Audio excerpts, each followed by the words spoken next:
Hello, and welcome to Hello Sister, a Vampire Diaries podcast with a magical twist. We're your hosts, Christina Rosso-Schneider and Brenna Dinon. Christina, how are you doing today? I'm doing really well because my semester is officially over. Yay! Yeah. Congratulations. Truly. If any students are listening, I love you all, but I'm tired. So, so classes are done and I'm just grading. Yeah. So I'm close. You're close so to close. the end. You're gonna get it all done. So close. How are you?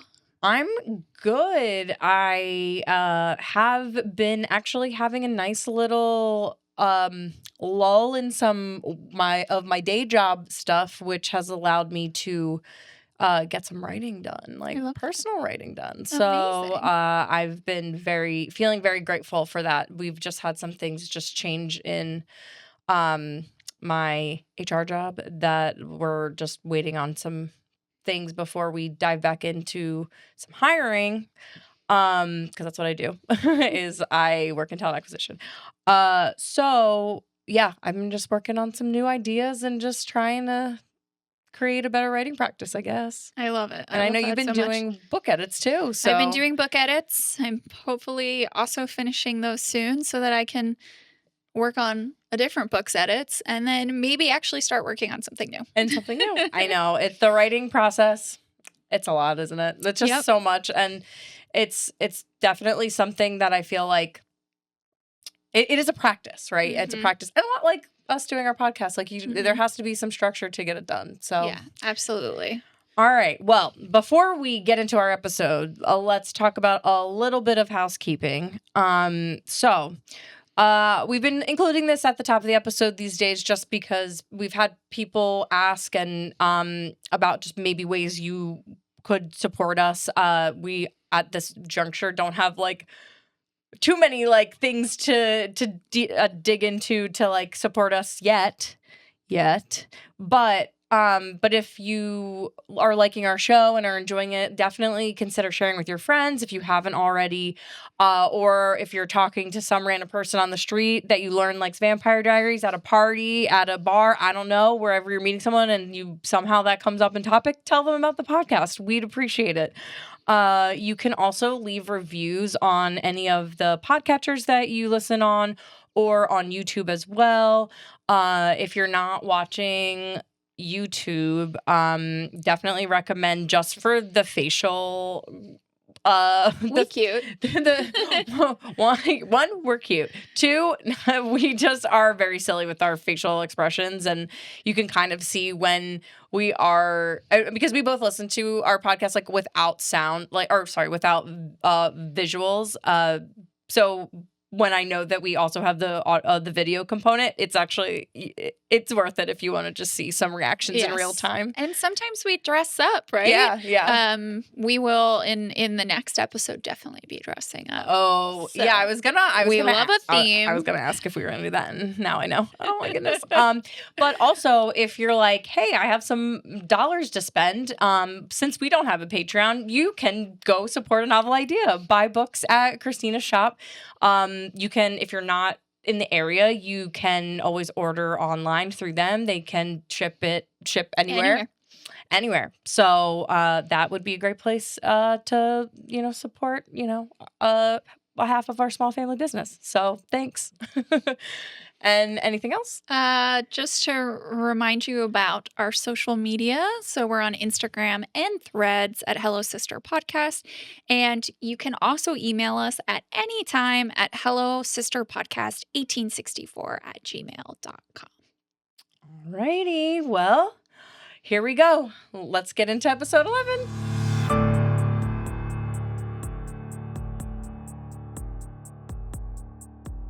Okay, so let's get into episode 11 of the Vampire Diaries called Bloodlines. This episode was directed by David Barrett and was written by Kevin Williamson, Julie Plec, Sean Ray Kraft, and Brian Young. One of the Bryans. Just one Brian. Only one Brian. It's Brian with an I, not Brian with a Y. But his last name has a Y, so we're there. And it aired on January 21st, 2010. So 2 months after the last episode, because just a reminder that episode 10 was the mid-season finale. So that's something that for this timeline queen feels really wonky because it's like the next day. Yeah. Well, also, you know what's it's still November in Mystic Falls. It's still November in Mystic Falls, but you know what's also weird is because I was watching on HBO and it says that that the episode this episode was released in 2009 for some reason, and then it's like that for a couple episodes, and then it becomes 2010 all of a sudden. I'm like, no, that's not right. That's not right. That's not HBO, right. Your metadata. Yeah. It's a little off. It's a little off. And as always, we love to read the IMDb synopsis. Damon goes to Georgia to surprise an old flame Bree, played by Gina Torres, listed as Standoff, which I'm not familiar with, Firefly, of course. I also love her in Hannibal, just saying. And he enlists her help. Meanwhile, Stefan uncovers a startling clue to the past. Dun, dun, dun. It's an okay synopsis. It's all right. It's not bad. It's not one of their best. It's not one of their best, but it's not like totally misleading you. It's true. I really do love these. I can't wait to keep just seeing what they do with some of these other episodes that are going to be coming up down the line here. Yeah. All right. Well, here we go with our opening scene. It's too late for explanations. We are at the Salvatore boarding house, and picking up right from where we left off at the last episode, Stefan is on the phone trying to contact Elena while holding a photo of Catherine. He's leaving a message wanting to explain more about Catherine and Elena's resemblance. We are also seeing cuts from the previous episode of Elena driving and crashing her car after hitting someone in the road. And you had picked this out. I think I skipped it multiple times because I was like, I know I'm keeping up to date, but who is our person? This week, Alaric says previously on the Vampire Diaries. So we're really starting to just let the cast do it. And do it. I feel like with Alaric still being fairly new, that like I think is a indicator that he's a bigger player in all of this. Yeah, we won't see a ton of him necessarily this week, but we're starting to, in the next couple episodes, we're going to see a lot more of Rick. Yeah, so moving on to scene 2. I look like her. The location is a road in Mystic Falls. So we just pretty much right from the previous scene kind of falls right into this one where we cut over to Elena's car crash where we left off last episode, and she thankfully survives, which I think we kind of saw. We did see her survive that in the previous episode too, but she's flipped upside down in the car and she's trapped. The body of the person she hit is cracking and bending back into place and starts pursuing her as she's stuck. This is also part of the end of the last episode, but what the different part of this is just before the figure person gets right up to the car, they dash away, vamp speed dash away, and then almost immediately we see Damon looking at Elena in the car. So, he arrives to help her out of the car, and she's pretty banged up and woozy from the crash. And as Damon is assessing her injuries, Elena looks at Damon and says, I look like her, before passing out, and Damon walks away with Elena from the crash. And then the opening credits. So, new vamp. I mean, because it's undeniably a vampire. It's definitely a vamp. So, because I don't know if we talked about this last episode. Did we? We were like, did we talk about this at all a little bit, or about who we were surmising? We who were might saying be? that the way the like body is kind of like snapping back together did not seem human. No, yeah. So, which is correct, but that, I guess we've only met vampires and witches so far. Yeah, and a ghost. And yeah, but it's just because that's just crazy. I mean, I think the way that like the unnatural movement, not that vampires can't do that. It's just like I feel like the first time we've really like seen a supernatural creature do that in this series. Yeah, I feel like it's kind of like we see in what is it? I think it's Friday Night Bites when Stefan like puts his thumb back in place, and I think it's his pinky back in place, and it's I kind of think of it of you're like snapping your like everything back in. Yeah. but we haven't seen something like that it was before. just very, honestly, very, very freaky. It's very freaky, certainly, but especially with the vamp speed, it's a vamp. Yeah, so we can confirm vamp. So also, so as Elena's like getting ready to pass out, Damon like literally full on like thumbs her lip and is like, "Hey, hey, hey," and I'm like, it's overall he's very like tender and like he's taking good care of her, right? But like, why are you touching her lip, bro? Honestly, Alex, was half watching while watching video games, was like, why did he just touch her lip? And I'm like, I know. Damon really Inappropriate touching. But you know what I realize now? Damon's love language is physical touch, it seems. Oh. Yeah, but but it's not okay.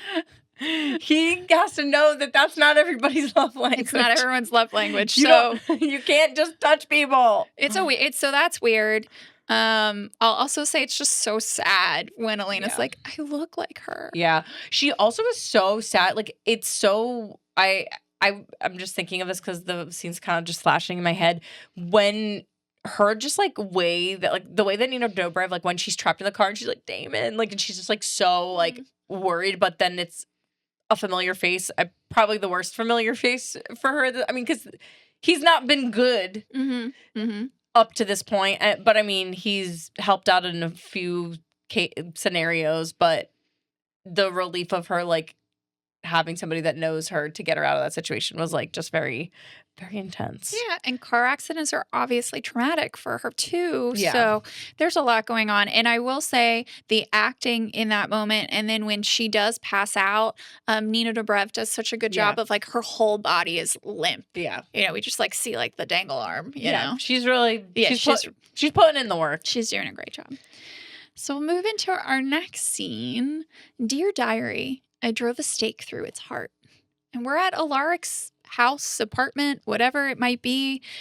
He is typing on his computer and we hear a voiceover that says, I found one. After years of research and study, it was right in front of me. I was terrified. As I stared it in the eyes, I drove a stake through its heart. I was right about Mystic Falls. There is evil here. I can sense it, feel it.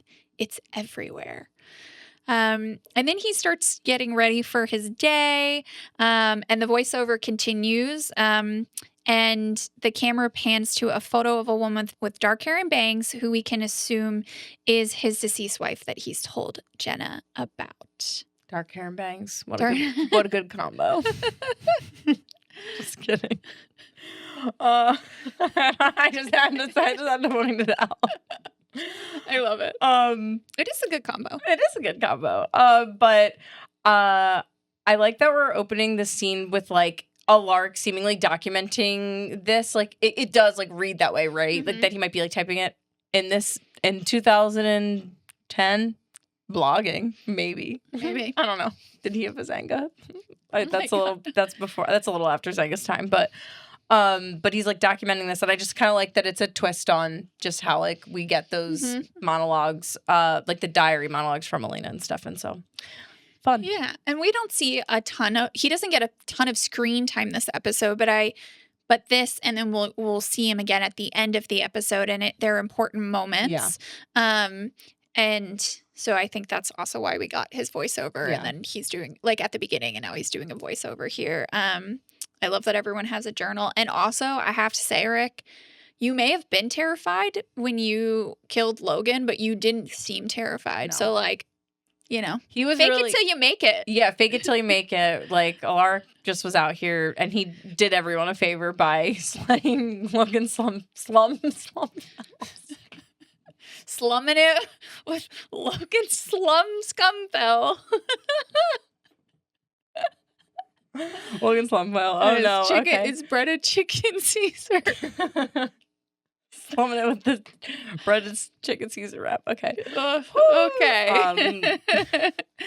Moving into the next scene, which is a flashback, an undisclosed flashback, that I'm calling "And I Was in the Darkness, so darkness I became." Love.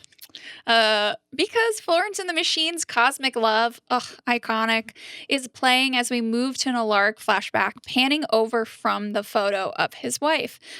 We see the woman from the photo alive, laying in bed, and Alaric is kissing her goodbye, saying he's going to be home late. She tells him she loves him. We snap back to the present day, and Alaric is looking at the photo of the woman, and then he leaves for the day. Well, I forgot to add this in my thoughts, but I mean, just Florence and the Machine, the presence here. Do you feel like there had to have been I'm pretty sure there was a promo that they used this song. Yeah. I always think about this song and this show. Me too. So, not the last Florence and the Machine song that's important in this series. Certainly not. But we'll get there. We won't be getting there for a little bit, but we'll get there. Yeah, I just have always thought about it. I mean, like, just a side tangent on Florence, like, like my Sarah, like our one Sarah B, we'll say, because we're not giving all of our friends first and last names out here, but she made me a mixed CD back in the day with like some Florence and the Machine, and that was the first time I had really heard her, and then like heard it on the show, and then always kind of associated it with that. But Florence is, I know for both of us, like a big fave artist. So absolutely. I do want to just mention for anyone who's a fan of the L Word, that Alaric's wife, whose name we don't know yet at this point, but we will find out in the upcoming episode, is played by Mia Kirshner, who was Jenny in the L Word, who's one of my least favorite characters of all TV shows. Really? I hate Jenny. I've never seen the L Word. Oh, you have to watch it. I know. I can't believe I haven't seen it. But I'm going to be honest, I don't really like her in this show either.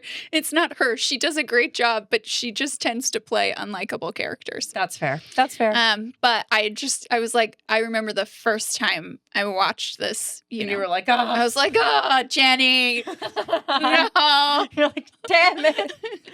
Oh, man. Yeah, but she is beautiful. Now, I mean, I wonder where that's streamed. It's got to be streaming somewhere. I think I'm going to have to check that out because I really I don't know why I missed that, but I think I need to. I know that you're also doing some like throwback rewatching of shows, so with Riverdale. So well, I'm watching that for the first time. So that's true. But like throwback in the sense, maybe new. It's not a current show, not current, new to us. You know what? It's new to us, and also I just can't get enough teen drama. Teen dramas, we love them. I just can't. But you know what I don't love is not having enough time getting more of Alaric's story, because this goes really fast, and I don't know why they I guess I know why because of how this episode ends, but it's just like such an interesting choice to like bookend it, and maybe we can talk about that in final thoughts later, but I just wanted more. I wanted more too. I agree.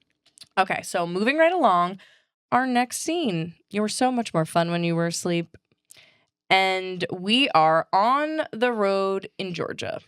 So Elena wakes to find Damon driving them through Georgia. He asks how Elena's doing and tells her that there are no broken bones because he checked. And she does, as she's kind of coming to, she recalls what happened in the accident and asks who that person was that she hit. And Damon is also hoping to find the answer to this. Elena stresses a few times that she needs to go home because no one knows where she is, and just keeps insisting that Damon pull over. And he eventually does. She gets out of the car, and as she's trying to get out of the car, she is saying that she's not okay. She kind of she starts falling. Damon catches her. She keeps saying she's okay, but Damon states that they're already in Georgia, so and that like they're kind of like, so pretty much just buckle up, you're along for the ride. And he reminds her that she's not wearing her necklace, so like kind of she's in a little bit of a vulnerable spot here. And he could just make her more agreeable if he wanted to.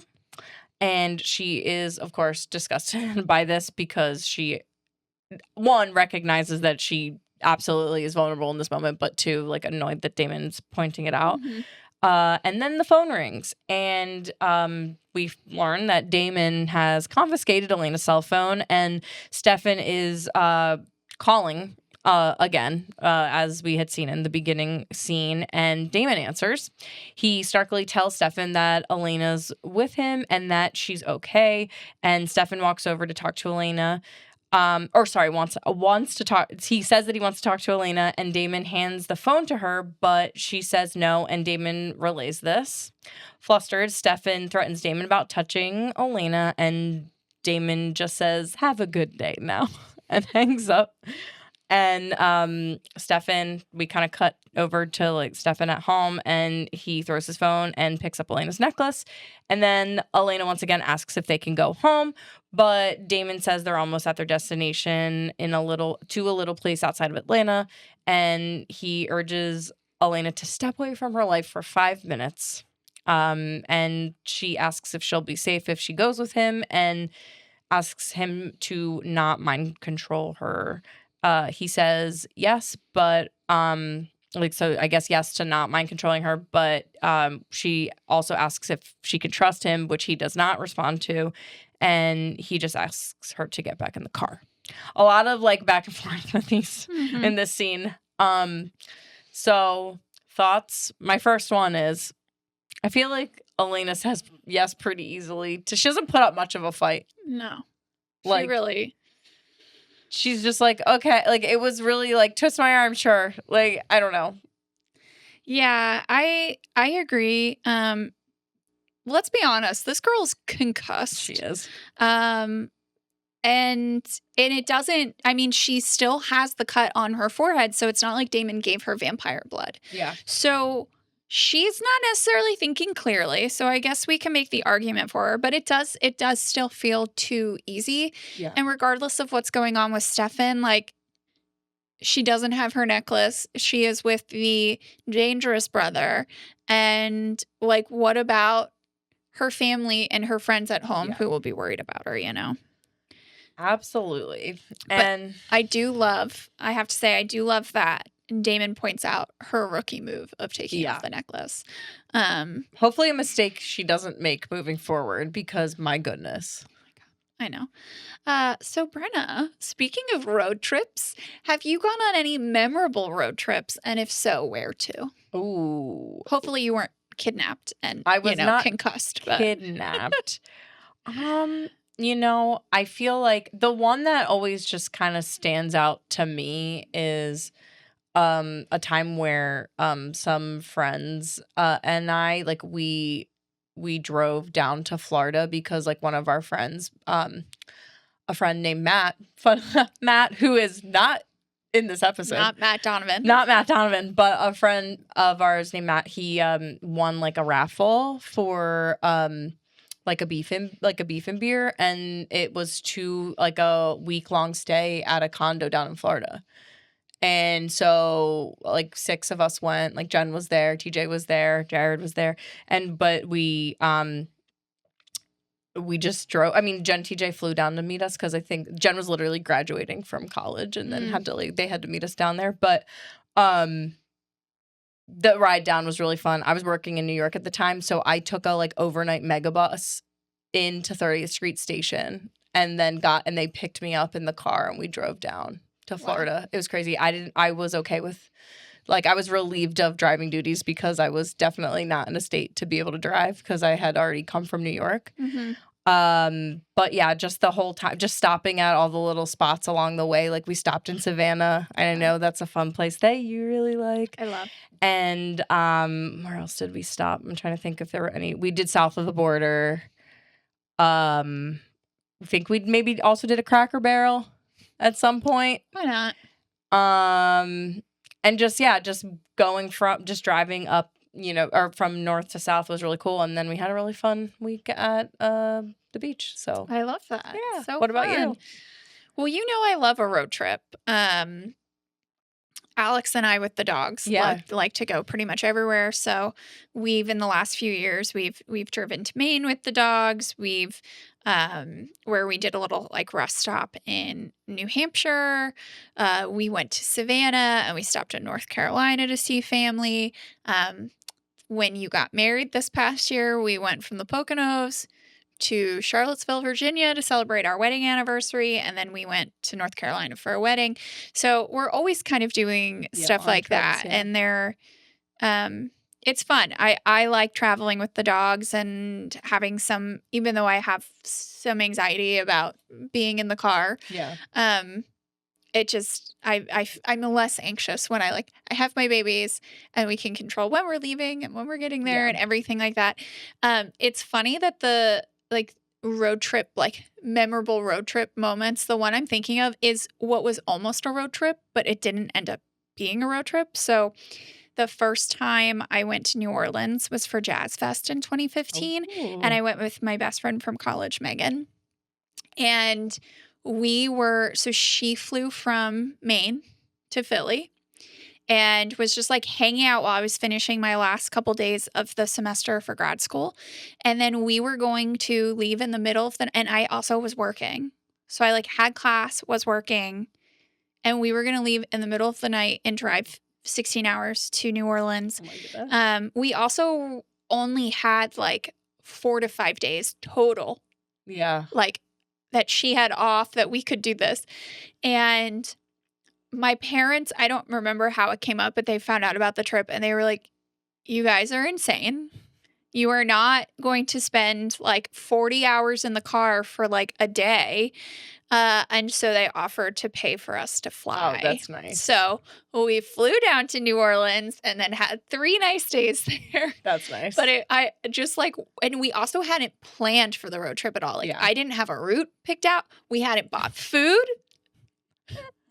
I was packed. Clothing was packed. How old would you have been? I was 23. Yeah. Sounds about right. This sounds great. And we both were like, oh my God, it was so good that we did not make that drive. Because it's a 2.5 hour flight. Yeah. I'm glad but that's the thing, road trips are fun. When you're not being kidnapped, they can be fun. I feel like the way there is always great. The way back can sometimes be a challenge. The way back is brutal. Always a little brutal. But yeah, well, actually, funny story. And I know because if any of the people that I mentioned who went on my road trip are hearing this, I ended up not driving back with the folks that drove down because I wanted to get home sooner since I had to still go back up to New York. So Jen and TJ did they did fly in and out. And I just got on the same flight. And I remember the rest of the folks were salty. And I was like, I'm sorry, guys. I'm still sorry. You just do a little Damon oops. It was truly just funny. So anyway, I'm sorry. And I don't know if any of you guys, other than Jen and maybe TJ, will watch this podcast, but if you do, I apologize again, Jared. All right. So I guess we're ready to move into our next scene. This one is called Losing Family Heirlooms. Bad. We are at Mystic Falls High. Alark is rifling around his car when Jeremy spots him and says hello. He shares that he can't find his ring, but then he quickly finds it. This ring that we've been seeing a lot about, right? Alark asks how Jeremy's extra credit is coming, and Jeremy shares how he's going to focus his paper on Mystic Falls during the Civil War because he found a journal from one of his ancestors who lived in the 1800s, and that the Gilbert family is one of the founding families of Mystic Falls. Obviously, we all knew that. Rick seems intrigued by this and tells him it sounds good. And then across the way, Stefan intercepts Bonnie, who's walking to class, and he asks how she's doing with everything. She says she's doing fine. She asks if he's back in school, and he says no. And then he's actually here looking for her because he needs help with a spell. Bonnie says she's grateful for what he did to save her, but she's not ready to jump back into this with him yet. She knows Elena's okay with him being a vampire, but she's just not there. Which is totally fair. Very fair. But then Stefan's like, but I need your help. Elena is with Damon. And Bonnie's like, okay. She does really just change her tune real quick. She's like, oh, bet, let's go over there. Well, the last time she saw Damon, he was ripping into her throat. Yeah. So, you know, just, okay. Yeah. So they sit at a table on campus. He gives Bonnie Elena's necklace in hopes to make some kind of connection to make sure she's okay. Bonnie asks why he thinks she can do this, and he says he's known a few witches back in the day, and he's aware of what they can do. So she attempts to connect, but she isn't able to. She tries to recreate the magic her Grams taught her with the leaf, and nothing happens there either. So we realize, and she realized, that something's going on with her. At first, she's like, this is like, it's like something's wrong. And he's like, with Elena? And she's like, no, with me. And then she tells Stefan that, like, she's sorry she can't help him and she has to go. Oh, man. I mean, I gotta, like, hand it with Bonnie with her boundaries here. I know she wants to, like, help Elena, but I love that she's just, like, not ready to jump right into the world of the supernatural. Like, she's definitely trying to, like, figure it all out, I guess. Boundaries are important, and this is something that Bonnie will have to continue to face. Yeah. As her abilities and yeah, her friends learn about her abilities, etc. Yeah. Which is not really a spoiler, but no, but I mean it is. It's just kind of like it's just the nature of it. Yeah. I agree. I really appreciate Stefan being like, Bonnie, how are you doing? I haven't seen you in a while, because we also haven't seen her in a while, right? She has that big, I mean, she's possessed by Emily. We have all of that happen, and then we just don't see her. We get the one scene of Elena, like, asking how she is, and then she's supposed to give Caroline a ride home from the career fair, but we never see her. Nope. We only see her on camera in one scene in the previous episode. Yeah. So I'm glad that someone's asking how Bonnie's doing. I'm glad that we're seeing her and someone is asking how she's doing. I also I kept thinking about this. Like, Stefan, I know you love to brood over the hardest solution possible. Giving your girlfriend half-truths, not killing your brother, having Bonnie use magic to find Elena. She's Elena's best friend. She could just call her, and I'm sure Elena would answer. That's... Am I wrong? I mean, you're not. That's... Elena might not pick up your call, Stefan, but she's gonna pick up Bonnie's. And Damon's gonna pick up because he wants the crystal. So that is actually so crazy. I didn't even think about it. Why did they do that? Because they needed to show us that her magic isn't working. What? Like, of course you would. Because it's like if I was like mad at Dwight, but Dwight was trying to see if I was okay, and you called me, I'd still freaking answer. Right. Like, I would be like, I'm mad at him, but like, I'll answer for you. Right. Oh, that's really funny. That's really funny. Sometimes the easiest solution is actually the easiest solution. Also, like, maybe not. Because I don't know. I forget where at this point in 2010, I don't know if the GPS phone situations were as good, because I would imagine in today's time and place, like if the show was on air today, Bonnie and Elena would definitely be sharing their locations with each other. It feels like they would. Yeah. But okay, moving right along. Next scene. That good for nothing walk away Joe. All right, so we're still on the road in Georgia and in Damon's car, and we are kind of on the move to the destination. So we learn Damon pulled Elena's car off the side of the road as they are chit-chatting in the car, and he confirms that who she hit was a vampire, but if he's never met him, he wouldn't know who he is. Eventually, they get to their destination, a place called Breeze Bar, and Elena says she's not old enough, even though we've seen this girl drinking in the freaking woods. So why is she being weird about? I mean, I guess the grill and every fucking day. Also goes to the grill. So I don't know what. So they won't let her in, but Damon says sure they will. we see the interior of the bar and a woman cleaning up, and she notices Damon and comes out from behind the bar and acknowledges him. She literally climbs over the the bar. She really just does a whole move to get over there, and she calls him honey pie and kisses. It goes in for like a full make-out kiss.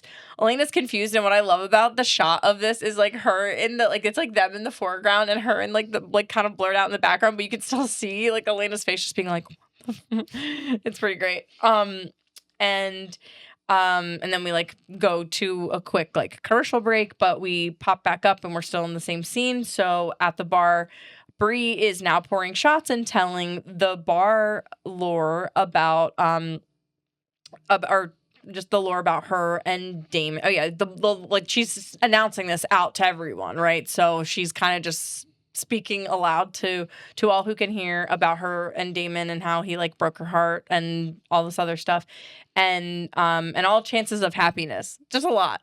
Yeah. And everyone takes shots except Damon does just like pluck Elena's and just takes that. After that whole thing goes down, Bree has a little conversation with Elena and asks how Elena got roped in with Damon, and she starts explaining, but Bree kind of just like cuts her off in the middle and just giving some advice, like telling her like the difference between being roped and whipped. And so Elena switches the topic and asks how Bree and Damon met, and they met at college. And then she waxes poetic about Damon a little more and how she found out he was a vampire. And then we also learn from Damon, but also a little bit from Bree, that she is a witch. Very cool. So after this, Bree remarks about how good Damon is in the sack, and but at the end of the day, he's just a walkaway Joe. I didn't know that was a term, walkaway Joe. Shifting, and then she kind of like shifts demeanors from more friendly to cold and asks Damon what he wants, because I'm sure if she has known Damon, she knows that he's got motives. Yeah. So a big like just a lot of like introductory stuff here with this character, who I really like. I mean, I think Bree's a really fun character, and that sort of goes into my initial thought of Gina Torres, which I know we talked about it in the IMDb synopsis, but like love that we have her here. And you had mentioned that she starred in Firefly, and she what was her Zoe in Firefly, and then she was also Jasmine in Angel, which is like a season 4 antagonist, I believe, in season 4 of Angel.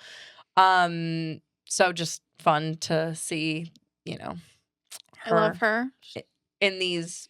You said she's in Hannibal too, so she is. She's like in that circuit of like fun, supernaturally or like thrillery, horror-y shows, I guess. She's also wearing a very like Lexi coded necklace. Yeah. I love it. So with like the bills tucked out of her shirt. I'm like, oh girl, killing it. She's a vibe. I feel like that bar also gives a little Lost and Found vibes. It sure does. Which is the bar that no one's carding you. which was the bar that we went to on my bachelorette, which is a great bar. Anyway. Yeah, I also really like Damon just subtly, like sometimes they do these things, like not just Damon, but and Damon does do it sometimes, but just the like subtle little things that characters do with other characters. So like the way he just kind of like plucks the shot away from her because she's obviously underage and just takes it was pretty great. And even though he just picks and chooses when he wants to be like helpful and tender, and we'll talk, I'm sure we'll get more into that later, but yeah. So what about, how else do you feel about this? We already mentioned it, but just Elena repeatedly, like 2 or 3 times, says, they won't let me in, I'm too young. And I'm like, girl, you're at the girl every day, and we know the girl doesn't card. The girl does not card. So like, shut up, Elena. But you know, she has some some moments in this episode where I'm like, what is wrong with you? Like, and she's concussed. Wait, yeah, She's I want to just tell you this. Like, this is what I was thinking about, just as I was kind of reading through the previous thing about, like, when we were talking about her being concussed. If you're concussed, you should not be drinking. Well, and certainly. it just dawned on me. I'm like, holy shit. Well, like, she hasn't drank yet. But, I mean, when we get there, yikes. That's literally, I have the note of that. Oh, you do? Oh, okay. I think I do. But I was just thinking about that. And I'm like, oh my God. Okay, anyway. Moving on. To our next scene, library meet cute. We are at the Mystic Falls High Library. Jeremy is at the library for what we can assume is related to his research project. When he walks into the stacks, he goes to look for a text, but then a bunch of books fall off the shelf, very spookily, right?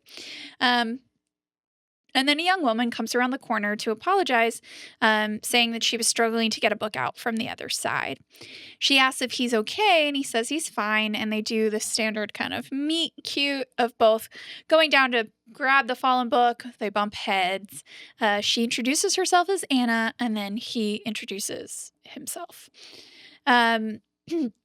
So just a couple things here. When Jeremy is walking up the stairs to the second floor of the library, there's this big sign that says Quiet Zone, and the font and the background is the same as for the Twilight Zone. Oh my gosh, I love that. It's just a really fun nod. That's cute. Quiet Zone. And then I just have to say, and I feel this way through the whole episode, but you start to see nods of it here, that Anna reminds me a little bit of Kristen Stewart's portrayal of Bella Swan in Twilight. She's awkward, but she's cute. She kind of like stammers over her words. But she needs to meet Caroline because her hair is like greasy faux dreads. It just feels like a really odd choice. Also, she is of Asian descent, so it's not like a cultural thing. Like, it doesn't make sense. Yeah. It looks very like 90s grunge a little bit. Christina Aguilera dirty. Yes. Right? But that was a while ago. Right? She's a little outdated. She's also like a teenager. So it just feels like an awkward choice. I will say that her hair does not get better for a while, and Alex noticed it too. I just need everyone to know. Hey, you know. When Alex is picking up on stuff, as someone who is very checked out, you know it's bad. You know there's something up with that. So I hope Caroline's somewhere in this library. Also, yeah, I know. She needs, we can't even find her in this episode. We can't even find her. She's a lost girl. She's lost to this episode. But their like heads clanging looked like it hurt. It did. Like, it was like less cute and like more like. Maybe they really did hit heads. Maybe the actors just rank. Maybe they're concussed too. Everyone's concussed. Everyone's concussed. All right, moving along. Our next scene, Witchy Block. We are at Graham's house, and Bonnie is at Graham's house when Grams comes home, and Bonnie shares that she no longer has her powers. Grams asks for more information, but Bonnie says she can't share more because she promised she wouldn't. And as like Grams kind of sees Bonnie has like a bunch of books kind of out in front of her, and Grams pretty much point blank says that none of the books are going to help her like get unblocked, and if she's blocked, it's in her mind, and that she will need to clear it out to get back to business. So Bonnie asks what she needs to clear out, and Grams says whatever has her scared. What I really like, I mean, even though this is like such like a short scene, one thing I really like about this, or it made me think about in my own like witch practice, is like I know there's been times where sometimes I feel like magically blocked, or like I just don't feel like if I'm trying to do something, the vibe just doesn't feel right, or like it doesn't like flow as well. And I was just curious to know if that's something that you have ever experienced when trying to like do magic or do any kind of workings yourself. Oh yeah, absolutely. And I mean, it also happens all the time with writing. And writing, right? Which I feel like creative practices. It is a form of magic, and I feel like it is a practice very much in the way that my witchcraft is a practice, right? So sometimes it's as simple as I'm just like, okay, it's not going to happen right now. And like, Yeah. I need to like walk away, like trusting the intuition of like, this isn't the moment. Sometimes it's also just trying to change things up, changing the physical environment, going in outside and breathing in some fresh air and maybe doing some meditation or something like that. Sometimes I'll literally do some kind of like cleansing Yeah. of myself, whether that's with, a smudge stick or bells or salt or whatever it might be. If I'm just like, is it me? Is it this? Like, do I need to cleanse my tools? Do I need to cleanse myself? So doing a little bit of that. Yeah. What about you?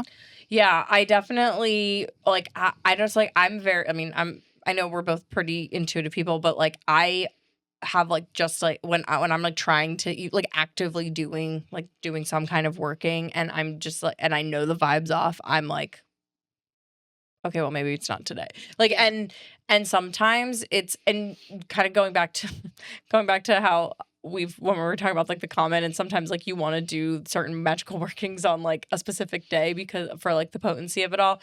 But sometimes it just not be like that. So you just have to like you gotta just figure it out. Or I like your like suggestions, and I've done that too. Whether it's like cleansing myself, or sometimes even just putting on music and like just like shaking my butt, like dancing around to just like do whatever I need to do. Take a shower.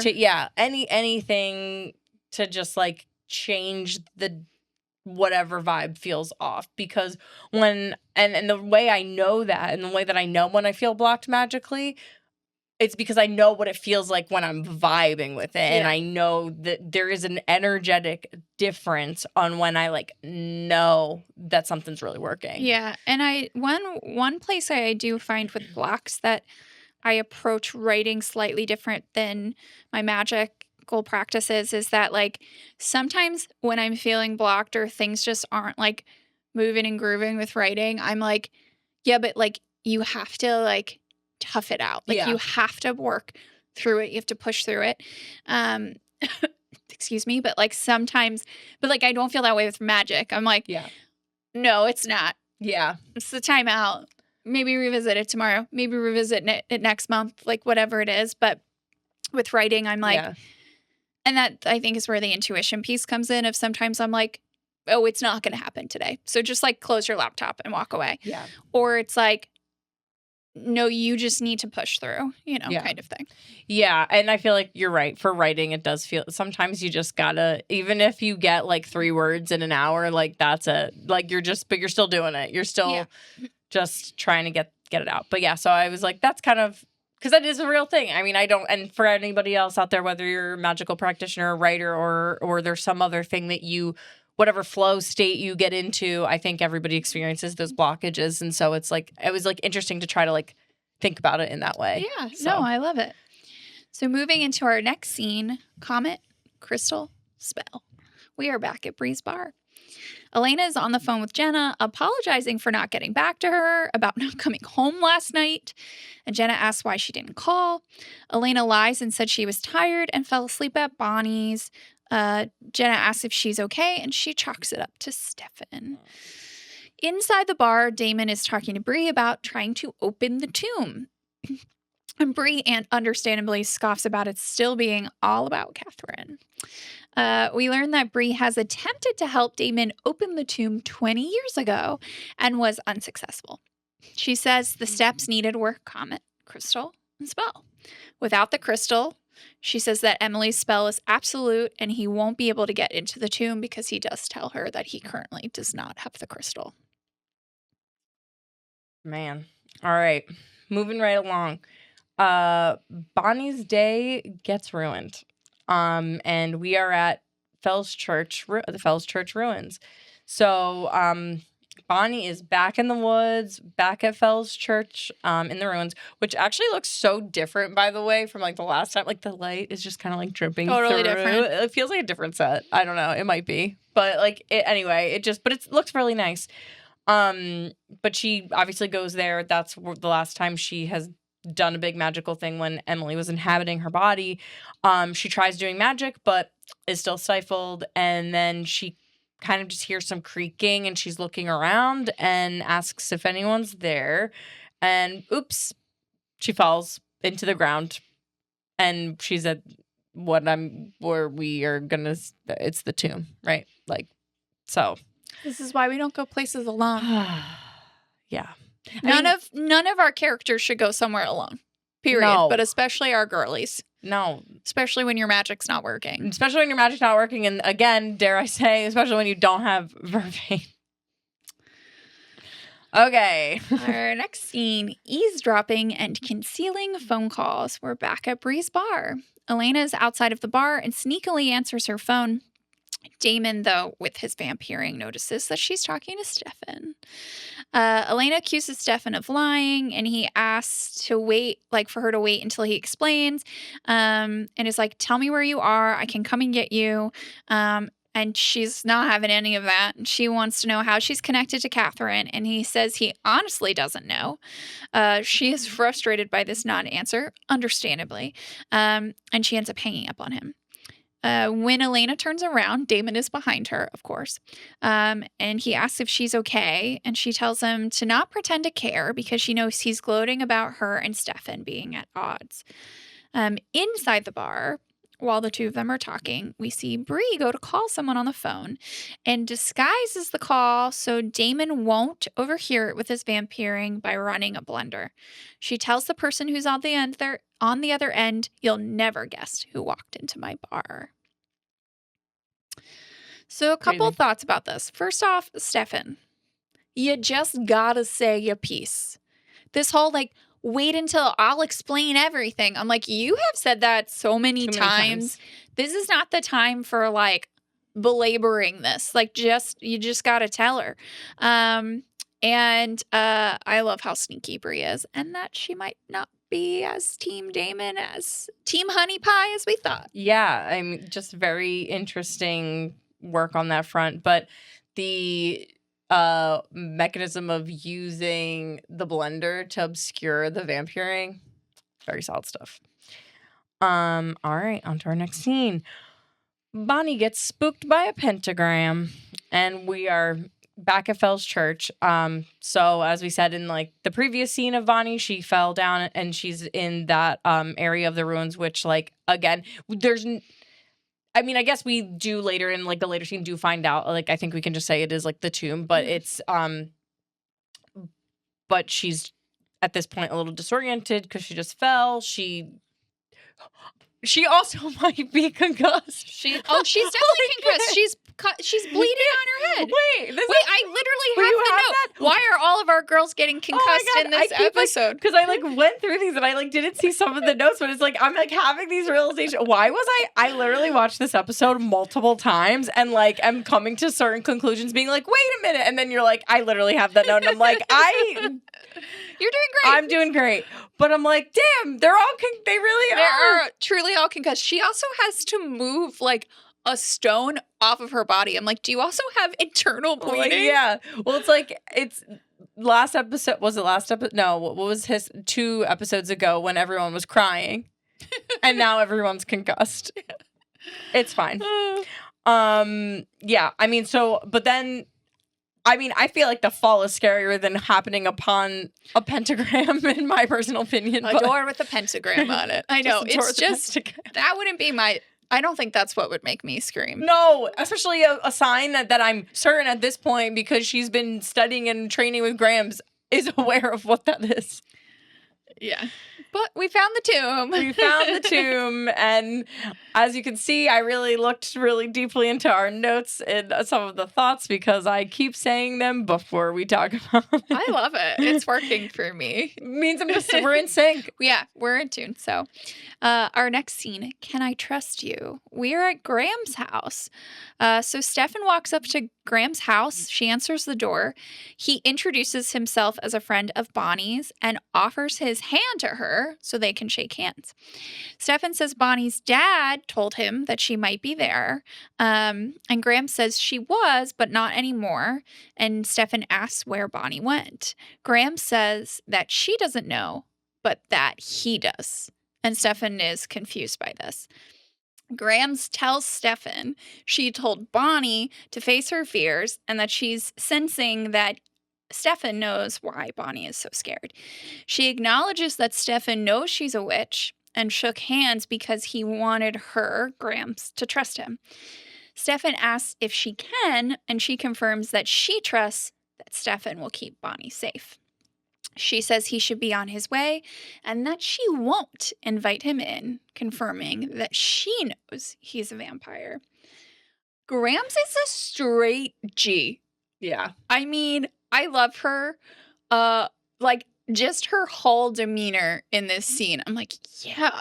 And also kudos to Stefan for being bold enough to offer his hand so that she could read him and see that he's a vampire, right? It's pretty cool. And then the other thought I had, which I love that I'm always the one who brings color things up, which is so funny because I'm colorblind. Finger guns. But a random color aside, Graham's front door is a really bright blue. And so I was thinking about how Stefan wears a lot of like lighter blues, and we talked about the color associations with that several episodes ago, about how it establishes his trustworthiness, right? And so I was looking up like what a brighter, like a darker blue symbolizes, and it's some of the same things. Like there's a trustworthiness, calmness, stability, authority, and depth. And I feel like Grams really embodies all of that. So I just was like, I feel like that. I mean, it could just be that that's the house they were able to use, but it does track with her. Yeah, I love that a lot because it's definitely, they're both stabilizing forces. That's so cool. All right. Next scene. You mean the vampires? And we are at the Mystic Falls Library. Anna is showing Jeremy around the library and points him to the state and local history section and shares that the Civil War section is one aisle over. He says he's looking for local 1860s texts and asks if she works at the library as she takes him to the correct section. She tells him no, but she is homeschooled and the library is her mock school environment.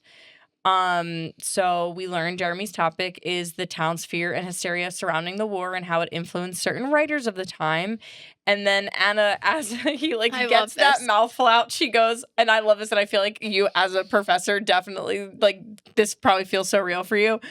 Anna suggests focusing the topic more, so then Jeremy distills it down to, origin of folk, the town's origin of local folklore and myths, which I really love. So, and then Anna responds just very casually, "You mean the vampires?"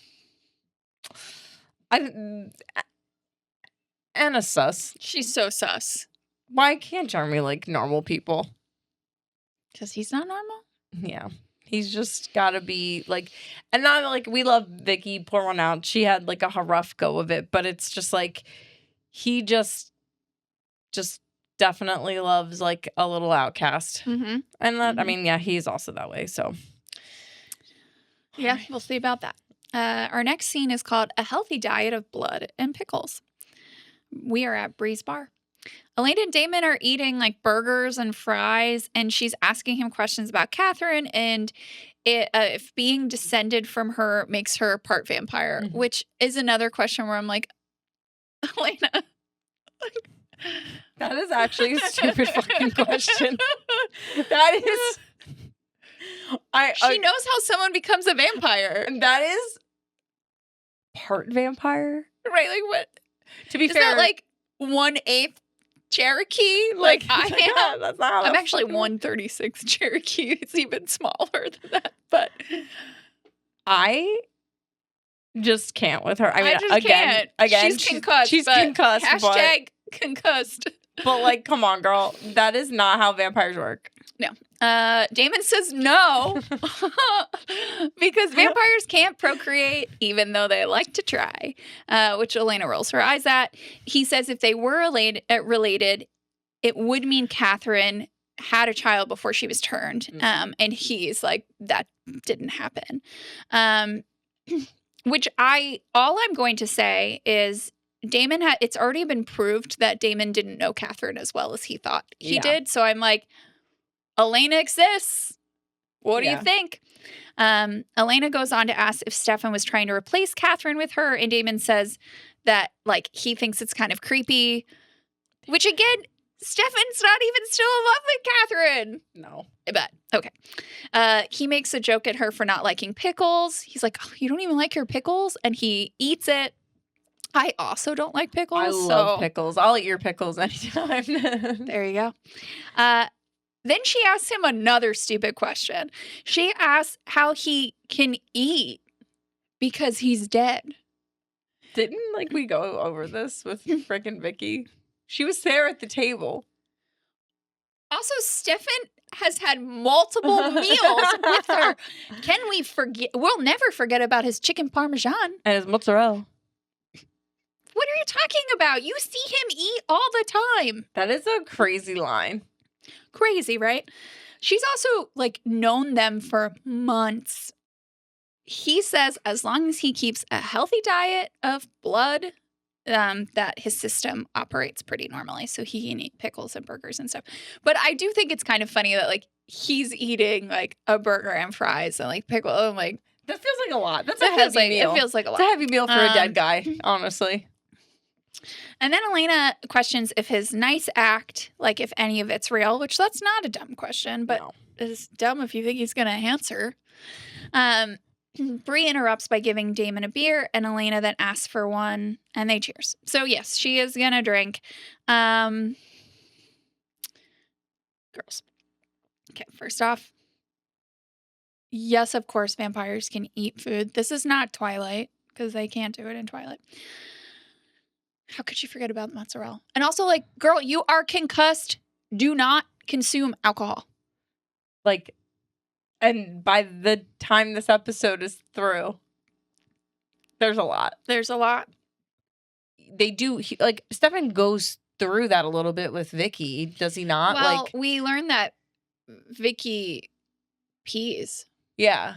That's the big thing. So, or maybe that's more about that instead of the food. But I guess they're just giving us more lore to be yes, these vampires can eat, even though we've seen them eat. We've seen them eat them. But they wanted to make sure that they told us.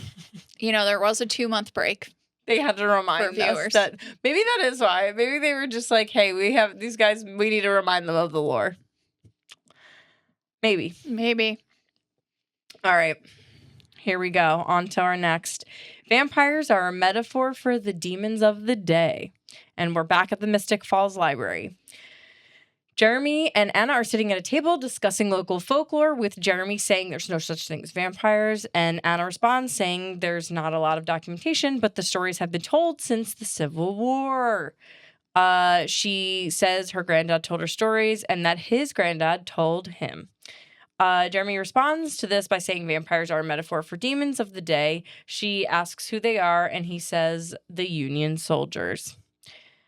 She still says that it sounds like vampires, and Jeremy maintains that they're allegorical vampires. People of the time used creative expression during a volatile time.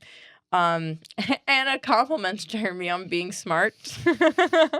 and then he responds to this saying that he's had a rough go of it lately, but he's trying to get back to his old self. And she then wishes him luck on his paper, and she says she has to leave. But before leaving, she mentions that her grandfather showed her an old journal from one of her ancestors that had a bunch of creepy stuff written about vampires. So it seemed pretty believable to her. Jeremy recognizes that she must have seen something similar to what he's seen in his ancestor's journal and asks if she's sure she has to leave. We're just going to gloss right over the Union soldiers thing. That's so weird. Isn't that weird? In 2009 or 10. Why? What? I don't care that you live in Virginia. You have to know that you were the bad, they were the bad guys. Right. Canonical. Slavery is bad. Canonical the Confederacy was the canonical bad guys. Right. I do appreciate Jeremy getting into myths and folklore, just like us. Me too. It's cute. And then I just wanted to mention that Anna seems to react when he said he's had a rough go of it lately, but is getting back to himself. It seems to me like she runs off because she's getting uncomfortable about something. Yeah. So she definitely seems like one to watch. Yeah, she's sus. She's definitely sus. So moving on to our next scene, Stefan to the rescue. We're at Fell's church. Bonnie is trapped underground and isn't getting cell reception. I also, in the previous scenes, was like, pull out your cell phone. Pull out your cell phone. Try to get service. But also she's trying to use her phone like by the pentagram door. And I'm like, honey, like go to the giant hole. Like maybe go to like the center or maybe like stand on the rock where you that can you moved see off of yourself. Okay. But, she goes over to the door with the pentagram, pushes her ear to the door to listen to what's on the other side, and there's a rustling of some kind. Then a creature jumps down into the hole, and Bonnie screams as it cuts to commercial break. When we come back, we see it's Stefan, and he helps Bonnie out by vamp jumping, and it's actually really sweet. She asks how he knew where she was, and he says that he talked to Grams. Bonnie then tells Stefan she heard the vampires on the other side of the tomb and asks if they're in pain, to which he at first says yes, but then he's like, no, like not now. They've starved to the point of desiccation. Bonnie puts together if they get access to blood that they will come back, and Stefan assures her this will not happen since they're trapped in the tomb from Emily's spell. My literal first question for this is, if the vampires are desiccated, how is Bonnie hearing them? It's a really great question. Because they shouldn't be able to move or do anything. I mean, could you hear their thoughts? Like, I mean, because they're still technically, even if they're desiccated, like, is that why? Like, it's just, I'm confused on the desiccation rules. When Damon was like halfway to like a week of starvation, he was like, Caroline. He was. He really was. He really was. So like, are they just like, but like, can they even crunchy? do that? I don't know. After 145 their lips are years, probably so dry. Their tongues like all shriveled up. Probably more chapped than any chapped lip that I'd ever have, which my lips are always chapped, especially in like the wintertime and with allergies. Oh, okay. I do love seeing my boy as the vamp hero with his cool vamp jumping. Yeah, that was Very cool. I like when they decide to they get a little fun with the vampire like abilities, I guess. All right, next scene. Here comes trouble. Bree's bar. Bree and the patrons are taking shots at the bar, including Elena. And she finishes the shot before everyone else and says, "That's 3." I mean, she doesn't say it like that, but it feels like kind of feels like that. It feels like that. Damon is amused and makes fun of Elena for unhinging her jaw like a snake to consume alcohol. And it's clear Elena's wasted, but also feeling herself. And she's taking off her blazer. Like, she's really she's like, woo! She's like, she's having a good time. Total drunk girl. She's being a real canonical drunk girl. Yeah. But in the background, we see like someone like walking like kind of behind the group. That definitely is noticeable enough that you're like, oh, there's some like there's this foreground stuff, but in the background, there's just like a person walking through. So that person walks over to Bree and Bree suspiciously, like, so definitely being weird. And then she motions over to Damon and Elena. I love the unhinging the jaw like a snake is just amazing stuff. And that does feel very like, I mean, don't drink underage kids, except for people do it. So whatever. But I feel that feels very like a young person. That feels like a young person's drinking game. The youths. Yeah, just being able to do that. And I know that we've talked about this in like past episodes, but like, I mean, just shots are like, how we can just say it. How do we feel about shots these days? I mean, it's terrible to take a shot, but like, I reap the rewards of it, you know? As we've talked about with Lexi and her tequila shots, her thrice tequila shots, I do love tequila.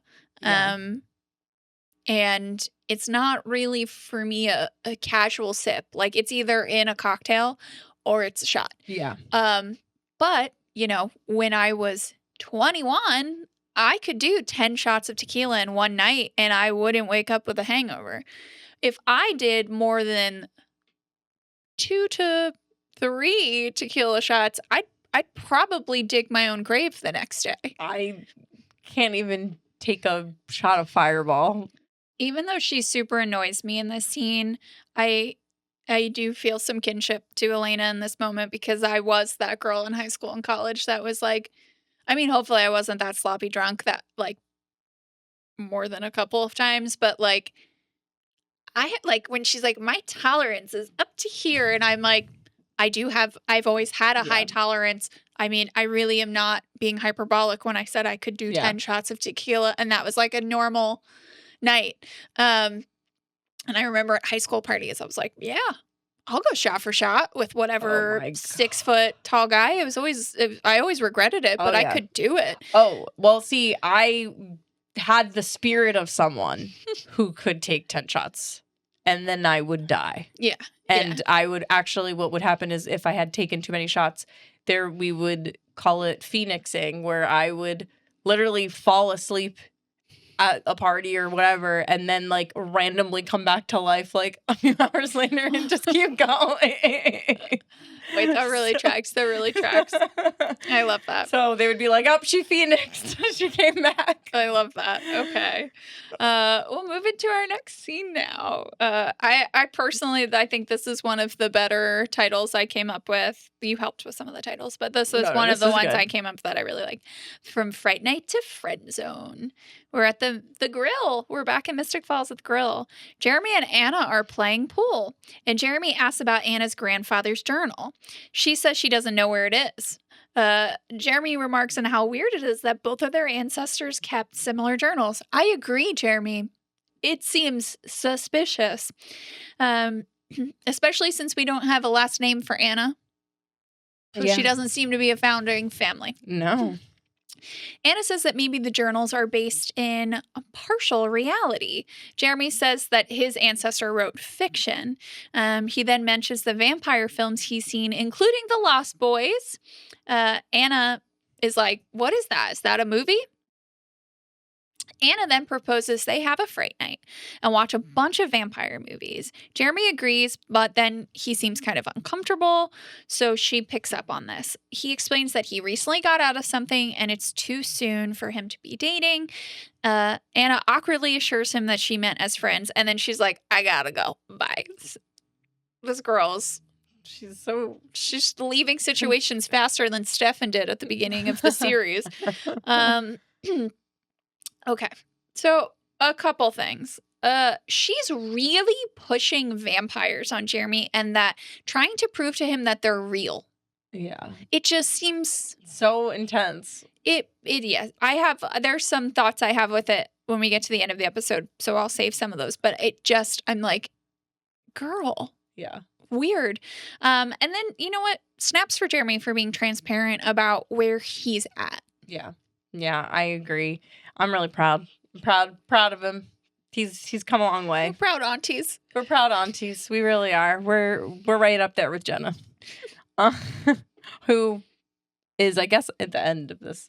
Yeah, she's on the phone. And then we see her at the end. Yeah. So, yeah. But not some of our regulars are not really around in this episode. Yeah. Okay. So next scene. Things are burning up at Bree's bar, and we're still back at Bree's and drunk. Elena's playing pool. Her phone rings and she answers, and it's Jenna. Yikes. She goes outside to talk to her and trips. When she stands, she gets grabbed from behind by the guy from the bar. He clamps a hand over her mouth to stop her from screaming. Inside the bar, Bree asks Damon where Elena went. He looks around, realizing she's not inside anymore, and Bree seems nervous, but Damon doesn't notice. He goes outside, and he sees Elena, and once he's outside, he sees Elena's phone and walks to an industrial area, that's randomly also there behind. I mean, I guess it's one of those strip down. Is it behind the bar? We don't really know. No idea. Elena calls out to him as the guy from the bar hits him with a bat. Damon falls to the ground, and the guy continues to beat him. Elena runs over.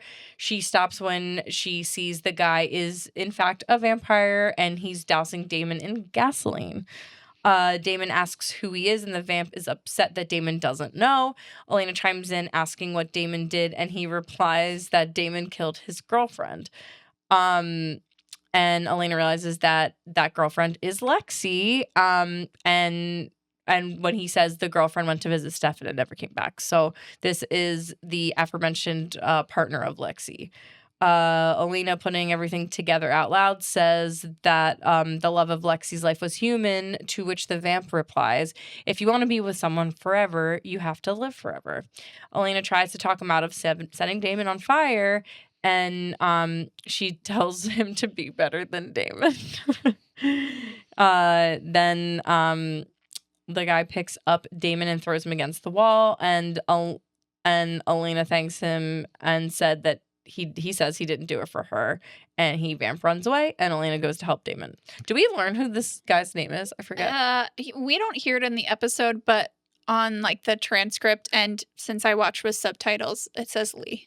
Lee? Lee. Okay, yeah, because I was like, rhymes with Bree. Bree They really, it starts with the same letter as Lexi, so I feel like Lee and Lexi. Do you think he was the phlebotomist? When he was a human, like, because right, she had, like, she said she has like a person like that she was dating who was a phlebotomist, or was that just like a she fling? seems so casual about that, but like, yeah, I don't know, but yeah. Okay, so I have a few. I do love the idea about it being the phlebotomist. Okay, a few things here. I don't blame Lee for wanting Damon dead for killing his soulmate, Lexi. Why does Damon deserve mercy? I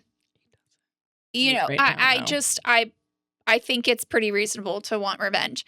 Also, I am so confused about Elena's positioning in this scene. So when Damon comes around the corner, she's like up like higher, and like you can't tell at first. You're like, maybe she's like tied up or something, but she's not, because she immediately runs over, but then she just like stops. And I'm like, were you compelled to stand there until a certain point? Because it doesn't seem like it. So I'm just like, where are you, Elena, and why? Why, Elena? And when his back is turned and he's beating the crap out of Damon, why aren't you doing anything? It just it's confusing. I don't know. Elena, she's concussed. she's concussed. Yeah. And she's confused, and she doesn't know what she's doing, and I don't know why. Like, it's just all over the place. Just an interesting scene in general, don't you think? Yeah. Well, and you have a note here about the way he speaks as if Elena's with Damon. Oh, yes, yeah. So yeah, just the way that he talked about, like, as like assuming they're together, and like if he was together with Lexi, like, wouldn't he know about Elena? Because like Lexi definitely seems like the person that would be not like gossiping, but just be like, oh yeah, like as like the friend that kind of like happily will tell like her partner about like what's going on in like the people's lives that are important to her. She'd be like, oh, by the way, like this is what's going on. Like she seems like that person. He's upset that Damon, Stefan's brother, doesn't know who he is. Yeah, that's true. That's so true. Wouldn't he know who Elena? Like, yeah. Because he knows who Damon is. Wouldn't he know who Elena is? And my further questions is like, but maybe he doesn't know what Elena looks like. Maybe that, but also like, we don't even, when did he turn into a vampire? We don't know. Like a lot of questions around here. Right. It's questions. Moving to our next scene, October 1969. We are in the present moment. Don't let the title fool you. At Grams' house. Grams opens the door as Bonnie and Stefan approach. Bonnie and Grams hug before Grams asks if she can talk to Stefan. As Bonnie's heading inside, she thanks Stefan before disappearing. Grams thanks Stefan then, and when he says, "You're welcome," he says her name. Sheila. Grams is pleasantly surprised that Stefan remembers her They met at an anti-war sit-in led by Sheila in October 1969, and Stefan mentions being mesmerized by her when she spoke. Grams changes the subject, getting serious, and says Stefan took a big risk coming to see her earlier and let her know that he's a vampire. He tells her, "Your family has a very long history of keeping my secret. I knew that I could trust you if you believed I was worthy of your trust." She infers that Bonnie knows about vampires, which Stefan confirms, and Grams tells him their loyalty to vampires and the Salvatores only goes so far, and that she'll protect her own before anything else. Stefan agrees, and they say good night. Okay. It's so cute to see, like, they're both genuinely excited to be talking, kind of with like that wall down between them. And in my headcanon, they had a romantic tryst in 1969 because she seemed positively giddy that he recognized her. But that does also kind of confuse me because if she didn't know he was a vampire until she took his hand, did they actually meet? Like, she knew him. Yeah. So did they actually talk in 1969, or did she just see this hot guy across the crowd? But he was so hot. I mean, he is so hot that she just remembered him for the next. I feel like they probably exchanged. Like, they 50 must years. have had exchanged. But maybe they didn't. Maybe they never touched. Maybe not. Yeah, maybe they never touched. But what I loved your headcanon, but she did say she was barely a teenager. So I'm hoping that if they did have a tryst, maybe not right away. Yeah. But also maybe it's just like time, right? Because there's just been so much time. So maybe it's like, I mean, sure, maybe Grams does remember, like, because obviously he would have been 17. Yeah.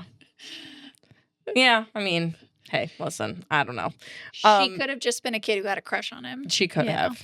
But maybe they had a picnic. Then they wouldn't have touched. But I think maybe it's just that the time had been so long, like, you know what I mean? And maybe she did like clock him, like they clocked and recognized each other, but they just didn't want to like say it out loud just in case, you know? I don't know. Yeah. But I like that though. Yeah, I think I saw, and I should double check this, but I think I saw that this actress was actually like 6 years old, like in 1969. So it's like not even possible, but you know, storyline and for sure, what have you. Oh, Grams, we love you. We love you. Next scene, bloody breakup. All right, Bree's bar. We're back inside. Bree's nervously taking a shot, and when she turns around, boom, Damon's there. She's freaked by seeing him alive, and when he asks why he doesn't get a kiss this time, she tells him she's full of vervain. We learned that Lexi was one of Bree's friends as well, and she asks Damon how he could do that to her. Fair. Damon vamp speeds over to her, and panicking, she tells him the tomb can in fact be opened. And she says that if he can find Emily's grimoire and see how she closed the tomb, he can figure out how to reverse the process of open it. But Damon thinks she's lying and presses her about where the book is, but Bree says she has no idea, and she says she's telling the truth. Damon also says that he believes her, and once again, inappropriately stroking somebody's fucking face. He says he's almost sorry before he reaches into her chest and rips out her heart, and she falls to the ground dead, and Damon leaves. Jeez. Damon! Okay. I have so many thoughts about this scene. Elena, this feels like a very convenient moment for you to be outside. Yeah.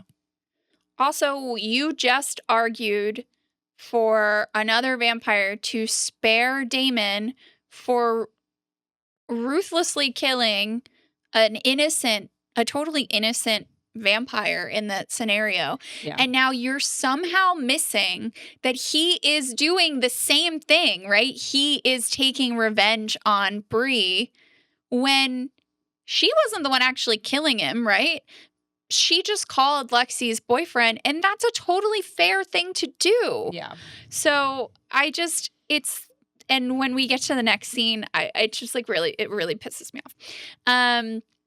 Also, I was starting to get triggered when Damon was gets close to Bree and is stroking her face before he kills her, because it gave me flashbacks to him doing that to Caroline at the founders party, where he was like, you know, he starts kissing her neck and like is soothing her. And then he's like, but unfortunately, like, I'm so over you now. And then he goes to kill her. And it just, I was like, Damon, it's not fair. I will also say that this is the first time in this show that we see a vampire rip out someone's heart, but this is something we will start to see a lot more. it's a very strong move. And God damn it, Damon, do we need to keep an X amount of like episodes since Damon's last incident? Like, do we need to like see? There's not going to be I don't any think gaps. it's gonna just always be back to zero every time. Yeah, it's going to be back to zero because he's just what are we, Damon? So he'll have to make it up to us with more app counts, because we're severely lacking. Yeah, we are. But the killing, that death was unnecessary. Totally unnecessary. All right, next scene: road trip reminiscing. In Damon's car. Upbeat music plays as Damon and Elena drive back to Mystic Falls. She is totally unaware that Bree is dead. I can't believe this. And she's asking Damon why he brought her with him, and he replies by telling her she's not the worst company in the world. There's a clear playfulness between them, but also sincerity on Damon's part. Elena tells him she saved his life and not to forget it. Don't you forget it. Yeah, and don't you forget it. This sits very icky with me because she and Damon are joking and jovial. Literally, scene to scene, we as the viewer just watched him mercilessly and, you know, not really justifiably kill Bree. And Elena totally should. It actually goes against her character that she wouldn't go in and say bye to Bree. Yeah.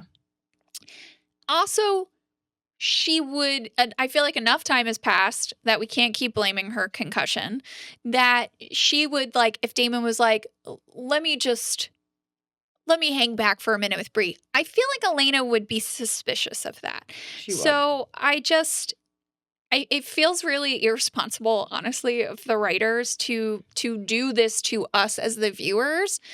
Because it doesn't totally track character-wise, but then also it's like, oh, they're like becoming friendly. Yeah. And I'm like, but he's a piece of shit. Yeah. Like, look at what he just did. You know, Elena is demanding, you know, and begging Lee to be better than Damon, but then she totally misses this, and I just can't even. That's so the worst. But I agree with you in that front. And also, I just have one question. Where the fuck did these two sleep last night? Because they're driving back in the daytime. Like, where did they sleep? Just something to think about. Or is it like dawn? I don't know. They could have just been pulling an all-nighter, but just saying. It's a little sus. Elena would definitely be asleep. She would have had to be passed. That girl was passed out in a booth at best. Yeah. She had to have been. But, oh my goodness, these two. Okay, so on to our next scene, May 23rd, 2009. This is intense. Okay, we're back at the Salvatore boarding house. We're home from the road trip. Stefan is in his room when Elena walks in, and Elena says that he could have told her about, you know, her and Catherine resembling each other, and that he said no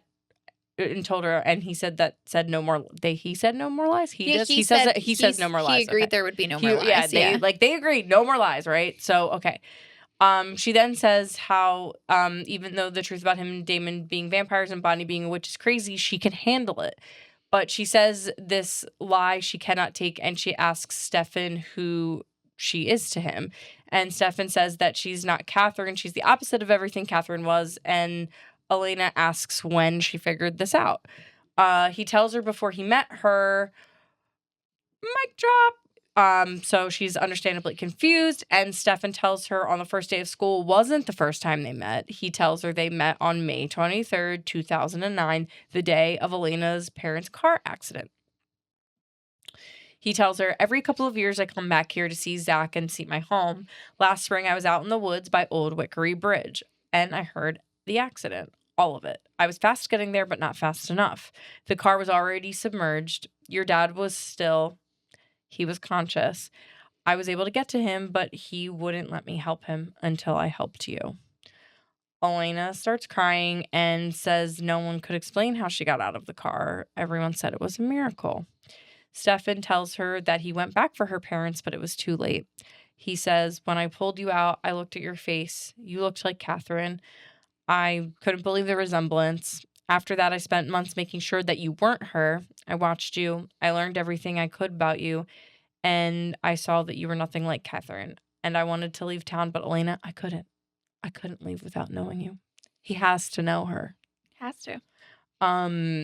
Elena asks him why she looks like Catherine, and Stefan deflects until she presses him. Stefan tells Elena that she was adopted by the Gilberts. Oh. Whoa, what a scene. Gotta say thank you, Stefan, for finally telling her the whole truth. Yeah. This is obviously a huge reveal, even though we as the audience, like, it's still a huge reveal for us, but we, the audience, knew that he already knew of her before their meet cute in the bathroom, because of the beginning voiceover, right? Yeah. I have to know her. So wow. Okay, so Elena is adopted. I actually think that makes total sense given the fact that, like, Damon, it's kind of foreshadowing, right? With Damon at the bar being like, well, like, you're not related because Catherine would have had to have a baby and, like, she didn't. And I'm like, well, maybe. when is a good time to tell your girlfriend this? I don't know. And how recently do we think Stefan realized this? Like of her, like that she's adopted, the adopted part, right? So like I was trying to think about this, like maybe after, like at some point after Lost Girls, because like that's when he's finally had Elena be like fully aware of Catherine and like just revealing all the information, and then like I don't know, like maybe he did more digging in certain things, or like the more he was spending time around like the Gilbert house, maybe like if like there might have been, he might have looked into that. I don't know. Maybe there was just something in like all the journals that are and like the tomes that are at their home that maybe would have like led him to look into that. Maybe looking at medical records. I mean, I feel like that's not that crazy to be like. I mean, he's a vampire. He could do that. He could go looking at medical records. I mean, even though the medical record, well, I don't know. I guess that's maybe getting ahead. But doing any of those types of things, like just trying to figure that out, like, or yeah. But he had to have just figured it out. It had to have been recent, yeah. In the last few episodes, like he's made it very clear he does not, and we've talked about this, like he doesn't know that, like, if they're related or why they look so similar. And we were talking about how, like, well, obviously they had to change his birthday to be a Scorpio because a Gemini sun would never not know. So he must have been recent. It had to be. And maybe it was something he had been looking into, but maybe just recently, like, connected the dots, maybe. Like, that could have been. But, I mean, definitely not 162 candles. So that was, like, 2 episodes ago. So it had to have been maybe over the season break. Maybe while Elena was in Georgia. Maybe. He was at the library too. He was just on the other wing of the library. He was actually participating in the quiet zone. He was. Oh my God. So our next scene, we just have a few more. The headlines say vampires. We're back at Mystic Falls Library. Anna finds Jeremy surrounded by books. Explaining it as she has a need to always be right, she hands him a giant, I mean like this thick, she killed a whole ass tree, a giant folder of research she did on the mysterious animal attacks in Mystic Falls since 1942. Her argument is that they were in fact vampire attacks. Okay. This feels so heavy-handed. It makes me think about Alaric and his ring in the last episode and how they were really trying to make us question if he was a vampire or not. Yeah. Anna's trying to really convince Jeremy that vampires are real. To what end? Like, just so many questions. Like, it's just... so many questions. So weird. All right. Our next scene, you are the woman that I love. We're back at the Salvatore boarding house. Picking up where we left off with Elena and Stefan's conversation, she asks him how he knows she's adopted. He tells her that her birth certificate lists Mystic Falls General, but there's no record of her mom having been admitted to the hospital or ever having been pregnant. Elena asks what else he knows, and Stefan tells her he couldn't risk looking any further because if someone learned he was looking into Catherine, he drops off, but we can infer it would be dangerous. And that's really interesting, and I wish we, maybe we will learn more about that. He tells her it doesn't matter because he loves her. He's like, it doesn't matter because you are the woman that I love. I love you. And this is the first time he's actually said that to her because in the previous episode, she tells him she loves him before they do it. But then, she runs away. So they kiss. And when they pull away, she puts her head on his chest and he holds her while she cries. Nancy Drew Stefan! He's on the case. He's on the case. What do you think about this? I said,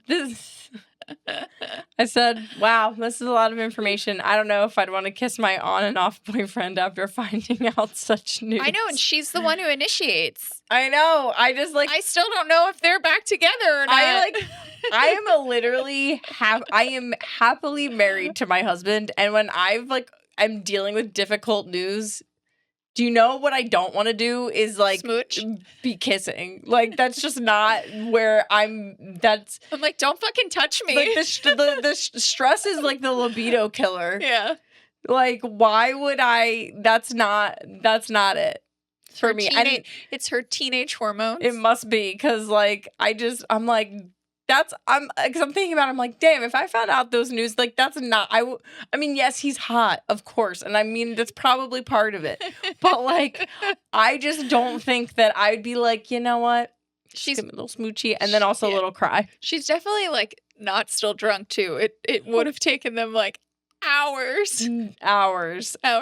Probably 8 She was actually pretty freaking sober by the time they were having the outdoor altercation. She sobered up real quick. She still looks polished too. Yeah, I'm like, that's not what I would look like. Bullshit. Was Caroline somewhere off screen helping? Maybe. She was a bit drunk. Oh my God. No, that's horrible. Never mind. Don't. Okay. No. All right. Moving along. Oh my God, no. All right. Next scene. Question. Am I adopted? We're at the Gilbert house. Jenna anxiously flipping through a magazine when Elena comes home, and Jenna, understandably upset, tells Elena that she trusts her to tell her the truth and asks where she was and why she lied, saying that she thought they were closer than that. And then Elena snaps right back, says, now is the time you want to talk about more lies, and Jenna gets defensive, saying that she didn't do anything to Elena, and Elena asks her flat out if she's adopted, and Jenna's speechless. Elena pretty much uses her words against her, saying she trusted Jenna to tell her the truth and she thought they were closer than this. As Elena runs upstairs, Jenna tells her parents her parents asked Jenna to not tell Elena about being adopted, but Elena isn't having it. But okay, you had initial thoughts on this? Jenna's trying to parent, I love to see it. She's stepping up the parent game. And I understand, of course, why Elena is upset, but I don't blame Jenna for not telling Elena she was adopted. I mean, it's only been at 6 months since her parents died, and to just be like, okay, so we're just going to shit on their memory. You're not actually their kid. By the way. Don't be sad. They're strangers. Holy what? No. Crap. It's just so wild. It's just truly some wild shit. Yeah.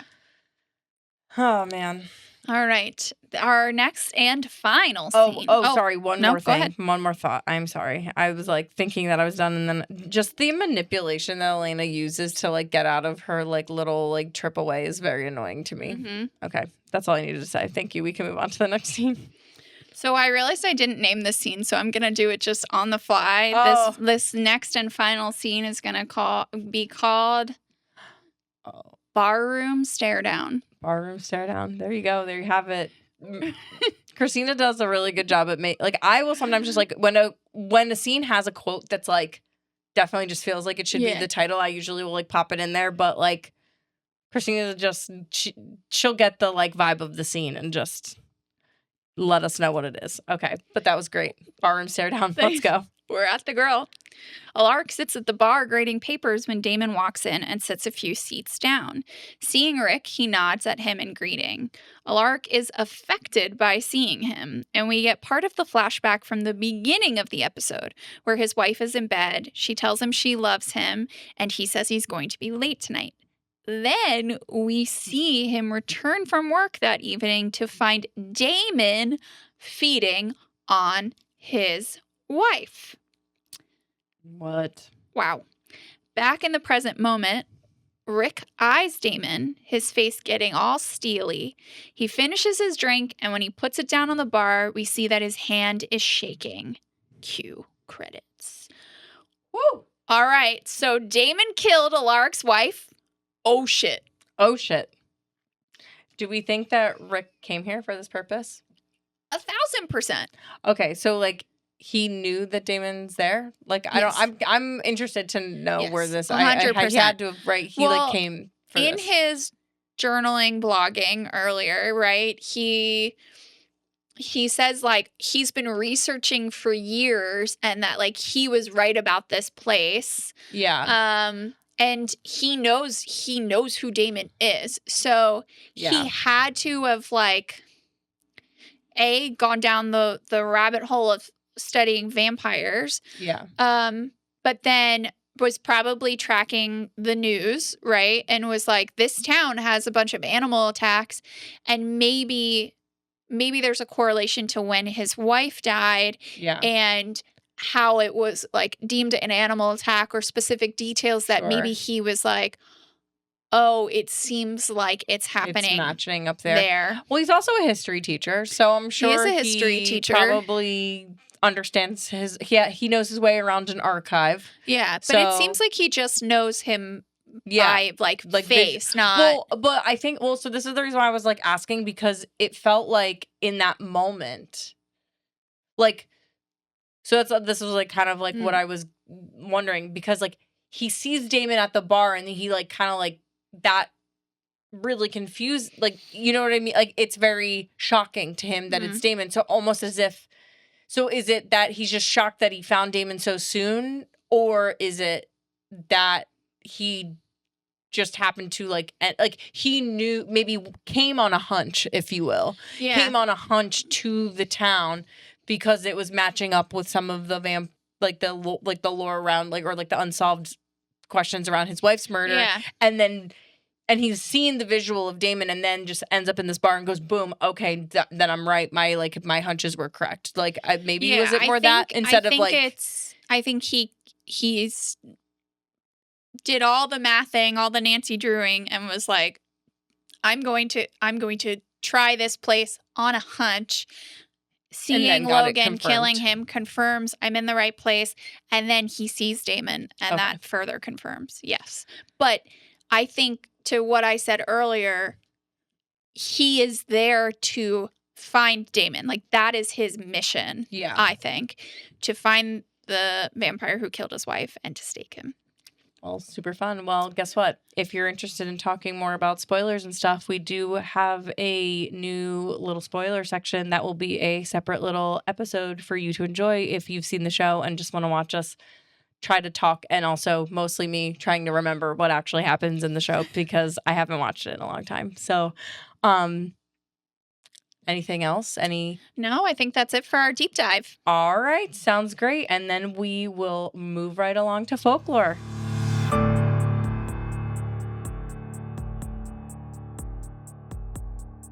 All right, so as we've moved through the first part of the season of TVD, we've come to learn the undeniable connection that vampires have with witches.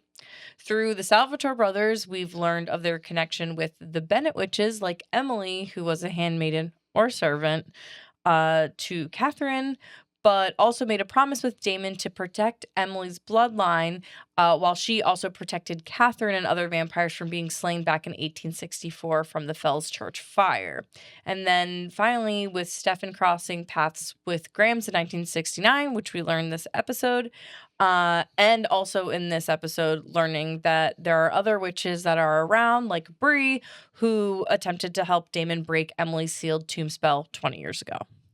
So for this week's folklore, we're doing something slightly different than what we usually do. We thought it would be fun to further discuss the connection and the relationship between vampires and witches and see where it comes up in other parts of TV, film, and literature. So first up, we have the one and only Willow Rosenberg, and also at times, depending on what season you're watching, Tara McClay and their relationships with the vampires that exist in the Buffyverse. Most notably, Angel and Spike are usually the top two vampires that the Scoobies are interacting with, right? So, one thing that has happened, I feel like, to kind of distill it down to more of a connection, I feel like we can talk about like Willow and Angel because they obviously have they had a lot more time together through the series, and Willow has been instrumental in like reinstalling Angel multiple times, like once during the end of season 2 of Buffy. The spell that she tries to do does work, but we won't talk more about that in case you haven't seen Buffy. But then she also in Angel comes to help reinstall Angel when he loses his soul again on his own show. So already right there, we can see there is just like this interconnecting thing where vampires get a lot of help from. It feels like vampires get a lot of help from witches. Oh, yes, absolutely. So then the next witchy folk we want to talk about are Lafayette Reynolds and Tara Thornton in the True Blood universe. They are very close to Sookie and her latent magical abilities. In season 4, the story focuses, and also in the 4th book. So season 4. I was gonna say, like, because I figured that you probably knew a little bit about like how like much does this map up with like the book and the show? So far, pretty closely. Book 3 is the same general storyline as season 3, but there's a whole different thing with Sookie and Elsie that you don't have. But season 4 matches up pretty decently. I haven't read beyond book 4, so I don't know with seasons 5 and on, but the first few seasons do match up to the books pretty well. So in season 4 or book 4 of the True Blood Sookie Stackhouse series, the story focuses on a coven of witches led by Marnie Stonebrook, and she becomes possessed by Antonia Gavilon de Logrono, who wants to take revenge on vampires due to her treatment during the Spanish Inquisition. There's also Holly Cleary, who is a local Wiccan in this series. And so there's definitely some times that whether it's Sookie or other kind of witchy folks are either kind of trying to help the witches, like in the case of the Coven season with Marnie is the antagonist, but then there are the local Wiccans that are working with them. Right. And they all have like some they all are doing like magic. They are all doing magic, and Eric is the one who is impacted very greatly because they curse him and he loses his memory. So it's also them trying to get his memory back. Love him, but I actually kind of love that storyline. So I'm like so overdue for a True Blood like rewatch because it's been too long. All right, and then next up we have Diana Bishop and Matthew Claremont, or Matthew de Claremont, from the Discovery of Witches, which is also like the Old Souls trilogy by Deborah Harkness. There was a TV show, Discovery of Witches, which both Christina and I have watched. I don't know. Did you watch all of it? Yes. Yeah. I watched it. So I watched the first 2 seasons the one and only time I had COVID. Yeah. So like honestly, it was a great show to watch when you were like high out of your mind. Yeah, like, you like, don't know. this is so You're sick. feverish. And then I eventually went back to watch season 3, and I was like, this is garbage. I feel like I got through season 1, and then I Ugh. think I like fell off during season 2, but I did read the first book because we read it for book club. Yeah. Um, I did like how some things wrapped up. Like the magical systems and stuff are cool. But yeah, I mean, it's definitely there's a lot of like intriguing things about the Yeah. series. But so for folks that maybe don't know or are familiar, Diana Bishop's a witch and Matthew is a vampire.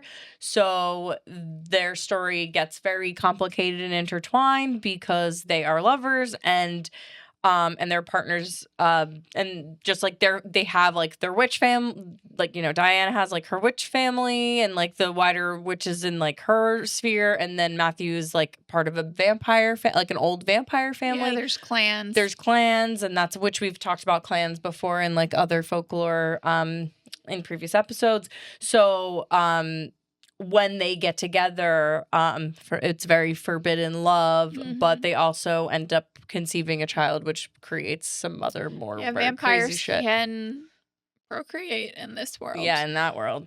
So I mean, we learned from Damon in this episode. We did not talk about that in this episode. How when they talk about procreating and they say, like, but we love to try. I mean, I mentioned it. Yeah, but I'm like just the specific line of him saying, did we say They it? love to bone. They love to bone. They love to bone. But so yeah, so that's that one. And then while there's not a ton of close intersection in Anne Rice's novels, her immortal universe, both with Interview with the Vampire, and she also has the Mayfair Witches. But one thing with the Interview with the Vampires is there are some witches who pop up in the series. I'm notably thinking, I haven't read the books, but I've seen part of the show and I've seen some of the movies. Queen of the Damned, which is the third book in the Interview with the Vampire series, the Lestat books. The Queen of the Damned, there's 2 witches in particular that factor into the story. And I was like, as I was doing some researching, I was like, it's been a really long time since I watched Aaliyah's Queen of the Damned, but I love that movie. I really love that movie. I've never seen it. Oh, it is like so of 2000 or whenever it came out, and R.I.P. Aaliyah. But like, I loved that movie as a child. I was a big Aaliyah fan, and honestly, it is like, it's not great, but like, it's not a great film, but it is worth watching. And you do get the witches in the movie, and are they Mayfair witches or are they just like different witches? Okay, no. So there are some witches in that don't necessarily play well with the vampires. But. Yeah, because I feel like I think there are like definitely that there's like some intersection, but I know at least from what I haven't read the novel, like the series, like, but in the show, I don't think because I've seen the first season of Interview with the Vampire, and I've seen the first season of Mayfair Witches. Same. There's also, there's a lot of magic, obviously, in Mayfair Witches, but like it's more about witches and then demons, than it is vampires. But they all exist in the same universe. Yeah. So, fun stuff there. But okay, so then, Supernatural focuses on demon hunting. However, the series frequently features witches as both allies and antagonists, and also has vampires. So there we go again. Like, you know, Supernatural, as the name says, there's a lot of things they cover on that show because they're supernatural. So naturally, our witches and our vampires will be showing up in a show like that. Yes. And then I want to bring up a TV show that I love, Grimm. I haven't seen this either. I love Grimm. There aren't specifically vampires in it, but there are vampire-like or vampiric creatures, and there are witches in this world. They're called hexen beasts.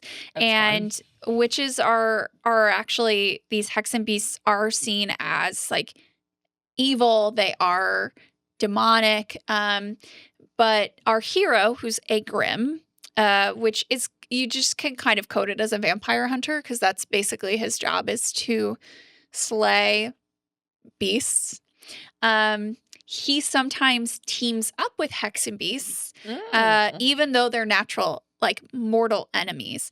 That's In fun. general, the show subverts expectations of fairy tale and folkloric roles, blurring the line between good and evil. Oh. And just as a fairy tale and folklore enthusiast, Yeah. it's a really fun show. Fun. I think there's 5 seasons. Alex and I were doing a rewatch in the last like year or so, and we got up to season 5 and we just didn't finish it through. But it's probably one of my favorite shows. I like need to, because there's so many of these shows that I like haven't seen or haven't seen in a long time or haven't finished, and I like need to remember that when I'm just like sitting down and being, because like Dwight and I don't always like we don't want to always be like waiting for the other person to watch things. Like I need to have my own little like list of things to watch, so I need to start making a list, because I feel like we like talk about a lot of cool stuff that comes up that I'm like, I need to remember this one. I'm in those moments. Yeah, definitely. Okay, so now, for the final little bit on all of this, it does make sense that vampires and witches are often intertwined. They're both folkloric figures that exist on the margins and have faced a history of persecution and misconceptions. They're also often connected with the night. They represent different societal fears and taboos and can be seen as rebels, activists, creators, and teachers. While they don't always exist on the same side, they represent important and interesting aspects of the supernatural world. So that's your little tidbit there on the connection of vampires and witches. Is there anything else that you want to like add? Or I know that you wanted to maybe like tease that this might be something we see in the future. I don't know if there's a way to say it without like giving too much away. Without giving spoilers, it is definitely something both in the Vampire Diaries and the originals that we will see more of. Yeah. So stay tuned. All right. Hot takes and final thoughts. Let's go.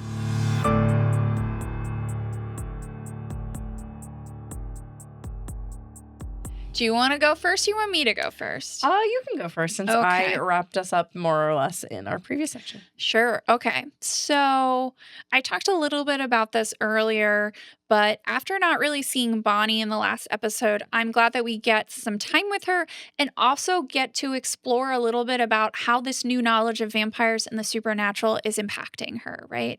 It makes sense that fear would block or stunt her magic.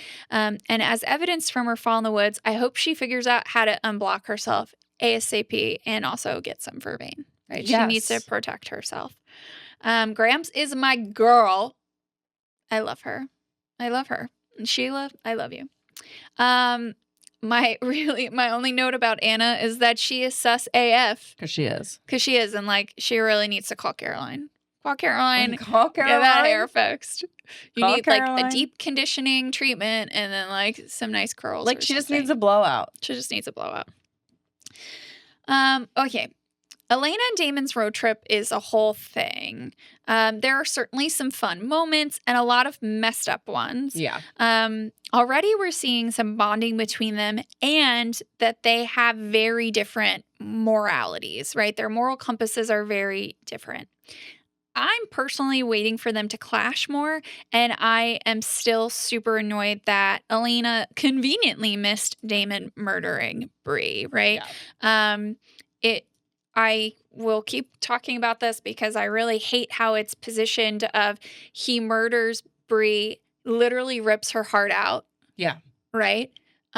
Which is so like poetic in a bad way, to the fact that like she said like this is the man who like broke my heart and like basically took away any chance of happiness, and then like he's actually fulfilled that prophecy, right? It's like an incantation that she spoke as a witch, right? Yeah. And she manifested it, though I'm sure she would not have manifested her own demise in this way. But to have that, and then like the next scene is like, oh, why'd you kidnap me and bring me on this trip? It's just so crazy. I have issues. In all caps, justice for Lexi and justice for Bree. Yes. I don't have anything further to say on that. Also, like, I think it's interesting that Damon kills Bree but doesn't like hunt down Lee. Yeah. That actually, the person who like definitely shattered all of your leg bones with that bat and covered you in gasoline, ruined the outfit you're wearing, and was going to set you on fire. Yeah. Oh my gosh. That car ride home must have smelled terrible. Where did they sleep? Where did they sleep and where did they do laundry? These are the questions. These are the questions. All right, what else? We're starting to learn more about our new history teacher, Alaric, and it just might not end well for Damon. And I'm okay with that. Of course you are. But no, you're right. I mean, Damon's just... If he touches one more person inappropriately... He has to learn that not everybody's love language is physical touch. Right? Right. Oh, Okay. Damon. Another important question. Is Stelena back together now that he's told her the whole truth and nothing but the truth? I still don't know. So help me God, to be honest. So help me God. I don't know. I don't know. Okay, what else? Well, she did smooch him. She did smooch him, but like... While she was getting very dark news. But like, she's also been like... wish I could forget everything, but I can't because I can't forget the way I feel about you. And then 5 minutes later, it's like, stay away from me. I genuinely cannot with Elena. She's sometimes. a yo-yo. She's a yo-yo. She's a yo-yo. You know what? Her decision making is as shallow as the kiddie pool that Caroline unfortunately dubs herself. It's so true. But no, Caroline, you don't deserve that. No, she doesn't. I'm curious to see how the knowledge of Elena being adopted will impact her relationships with Jenna and Jeremy, as well as her sense of self. So I think that's something we're just going to have to stay tuned on. But I do want to point out this episode is called Bloodlines, right? So we're looking at a few in this episode. Yeah. The fact that the title of the episode is Bloodlines should make it pretty clear that she and Catherine are actually related. Yeah. And through her, I love Stefan's whole it didn't make any sense. Catherine was a Pierce and you're a Gilbert. And I'm like, okay, but I'm a Rosso, but I'm also a Mathis. And I'm also a Naduchin. And I'm also all of the other family lines that I've had. Yeah. Unless it's incestual, you should have multiple connections to other last names, right? It's very true. I'm like, that's not what? Okay, just a couple other things. It seems like this desiccated vamp tomb is Chekhov's gun, right? Sooner or later is gonna get opened. I mean, it has to. It has a pentagram on the wall. It has a spooky pentagram on it. Spooky pentagram on the wall. On the door. I mean, obviously. And then it's worth noting we have no Caroline, no Matt, and no Tyler in this episode. The only one I'm missing is Caroline. Yeah. And not just for her cosmetology skills. No. No, but we really could have used her.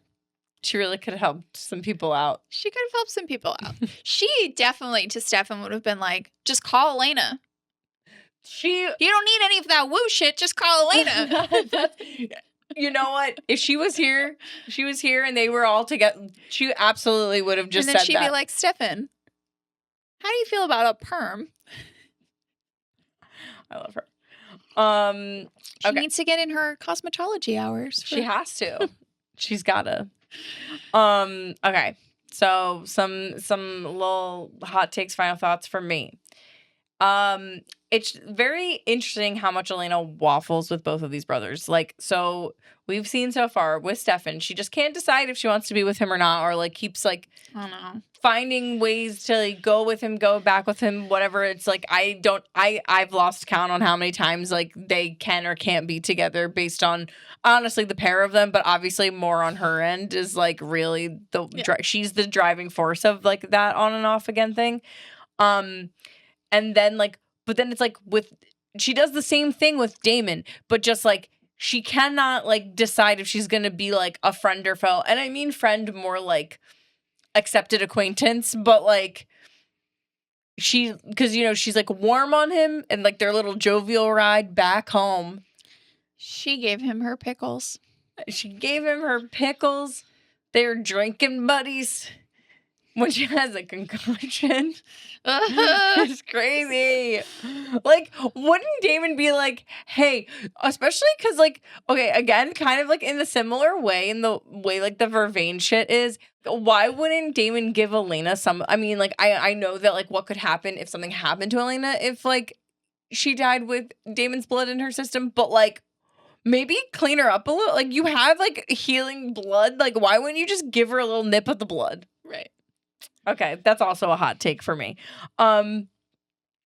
I also can't get over when Stefan is asking Bonnie to do the locator spell, and when she's clearly struggling, and we kind of like talked about it a little earlier, and then she says there's something wrong, and then just fucking Stefan goes, oh, with Elena, but it's like, and then like Bonnie's like, with me.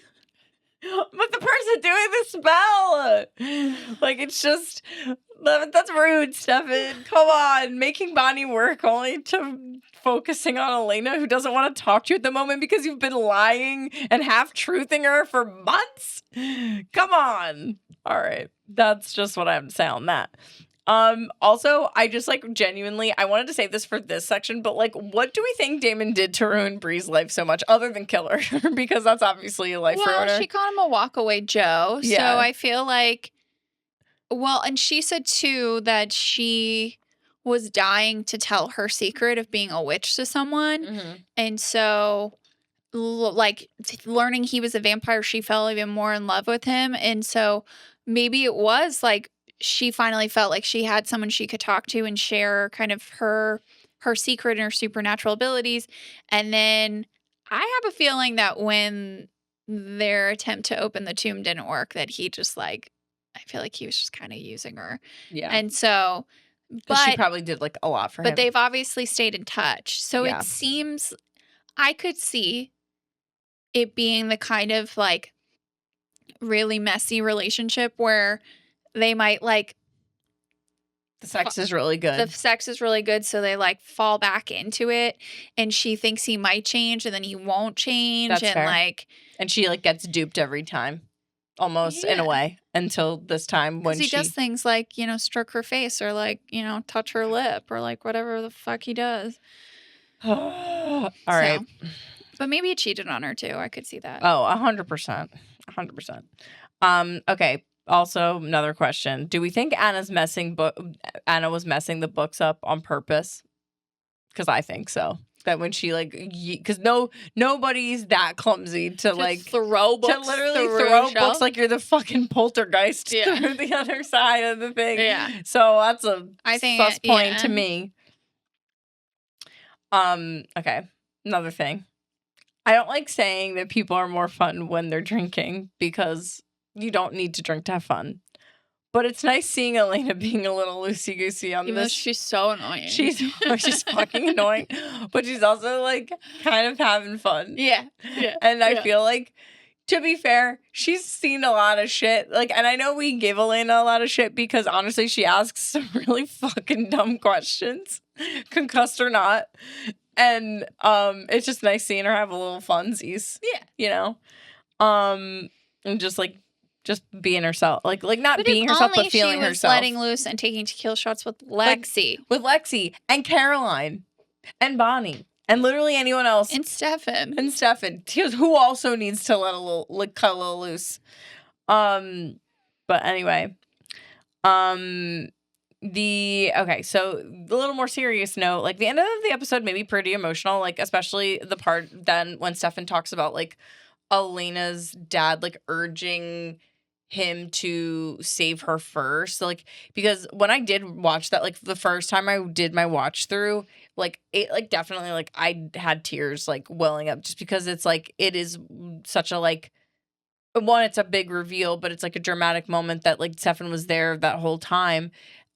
But it's also just those moments in this show, and this certainly won't be the first, and the impact will increase as we like become, you know, I mean, I know we like, for folks that have seen the show, or like for us, like we already love these characters, but kind of going on this journey again with them, and as we become like more and more in love with like how they are, like those emotional moments hit even harder and harder and harder, it feels like, as the show goes. So it just like elevates the show in like a whole different way, and I feel like that moment is very much like emblematic of that, I guess. Yeah. So but then with something like that where I'm gonna praise it, I also will say that I don't, my hottest take is that I don't think I really liked this episode that much in general. Like there were some good moments in it, but for this to be like the like season 1 part 2 opener, like it just was kind of okay.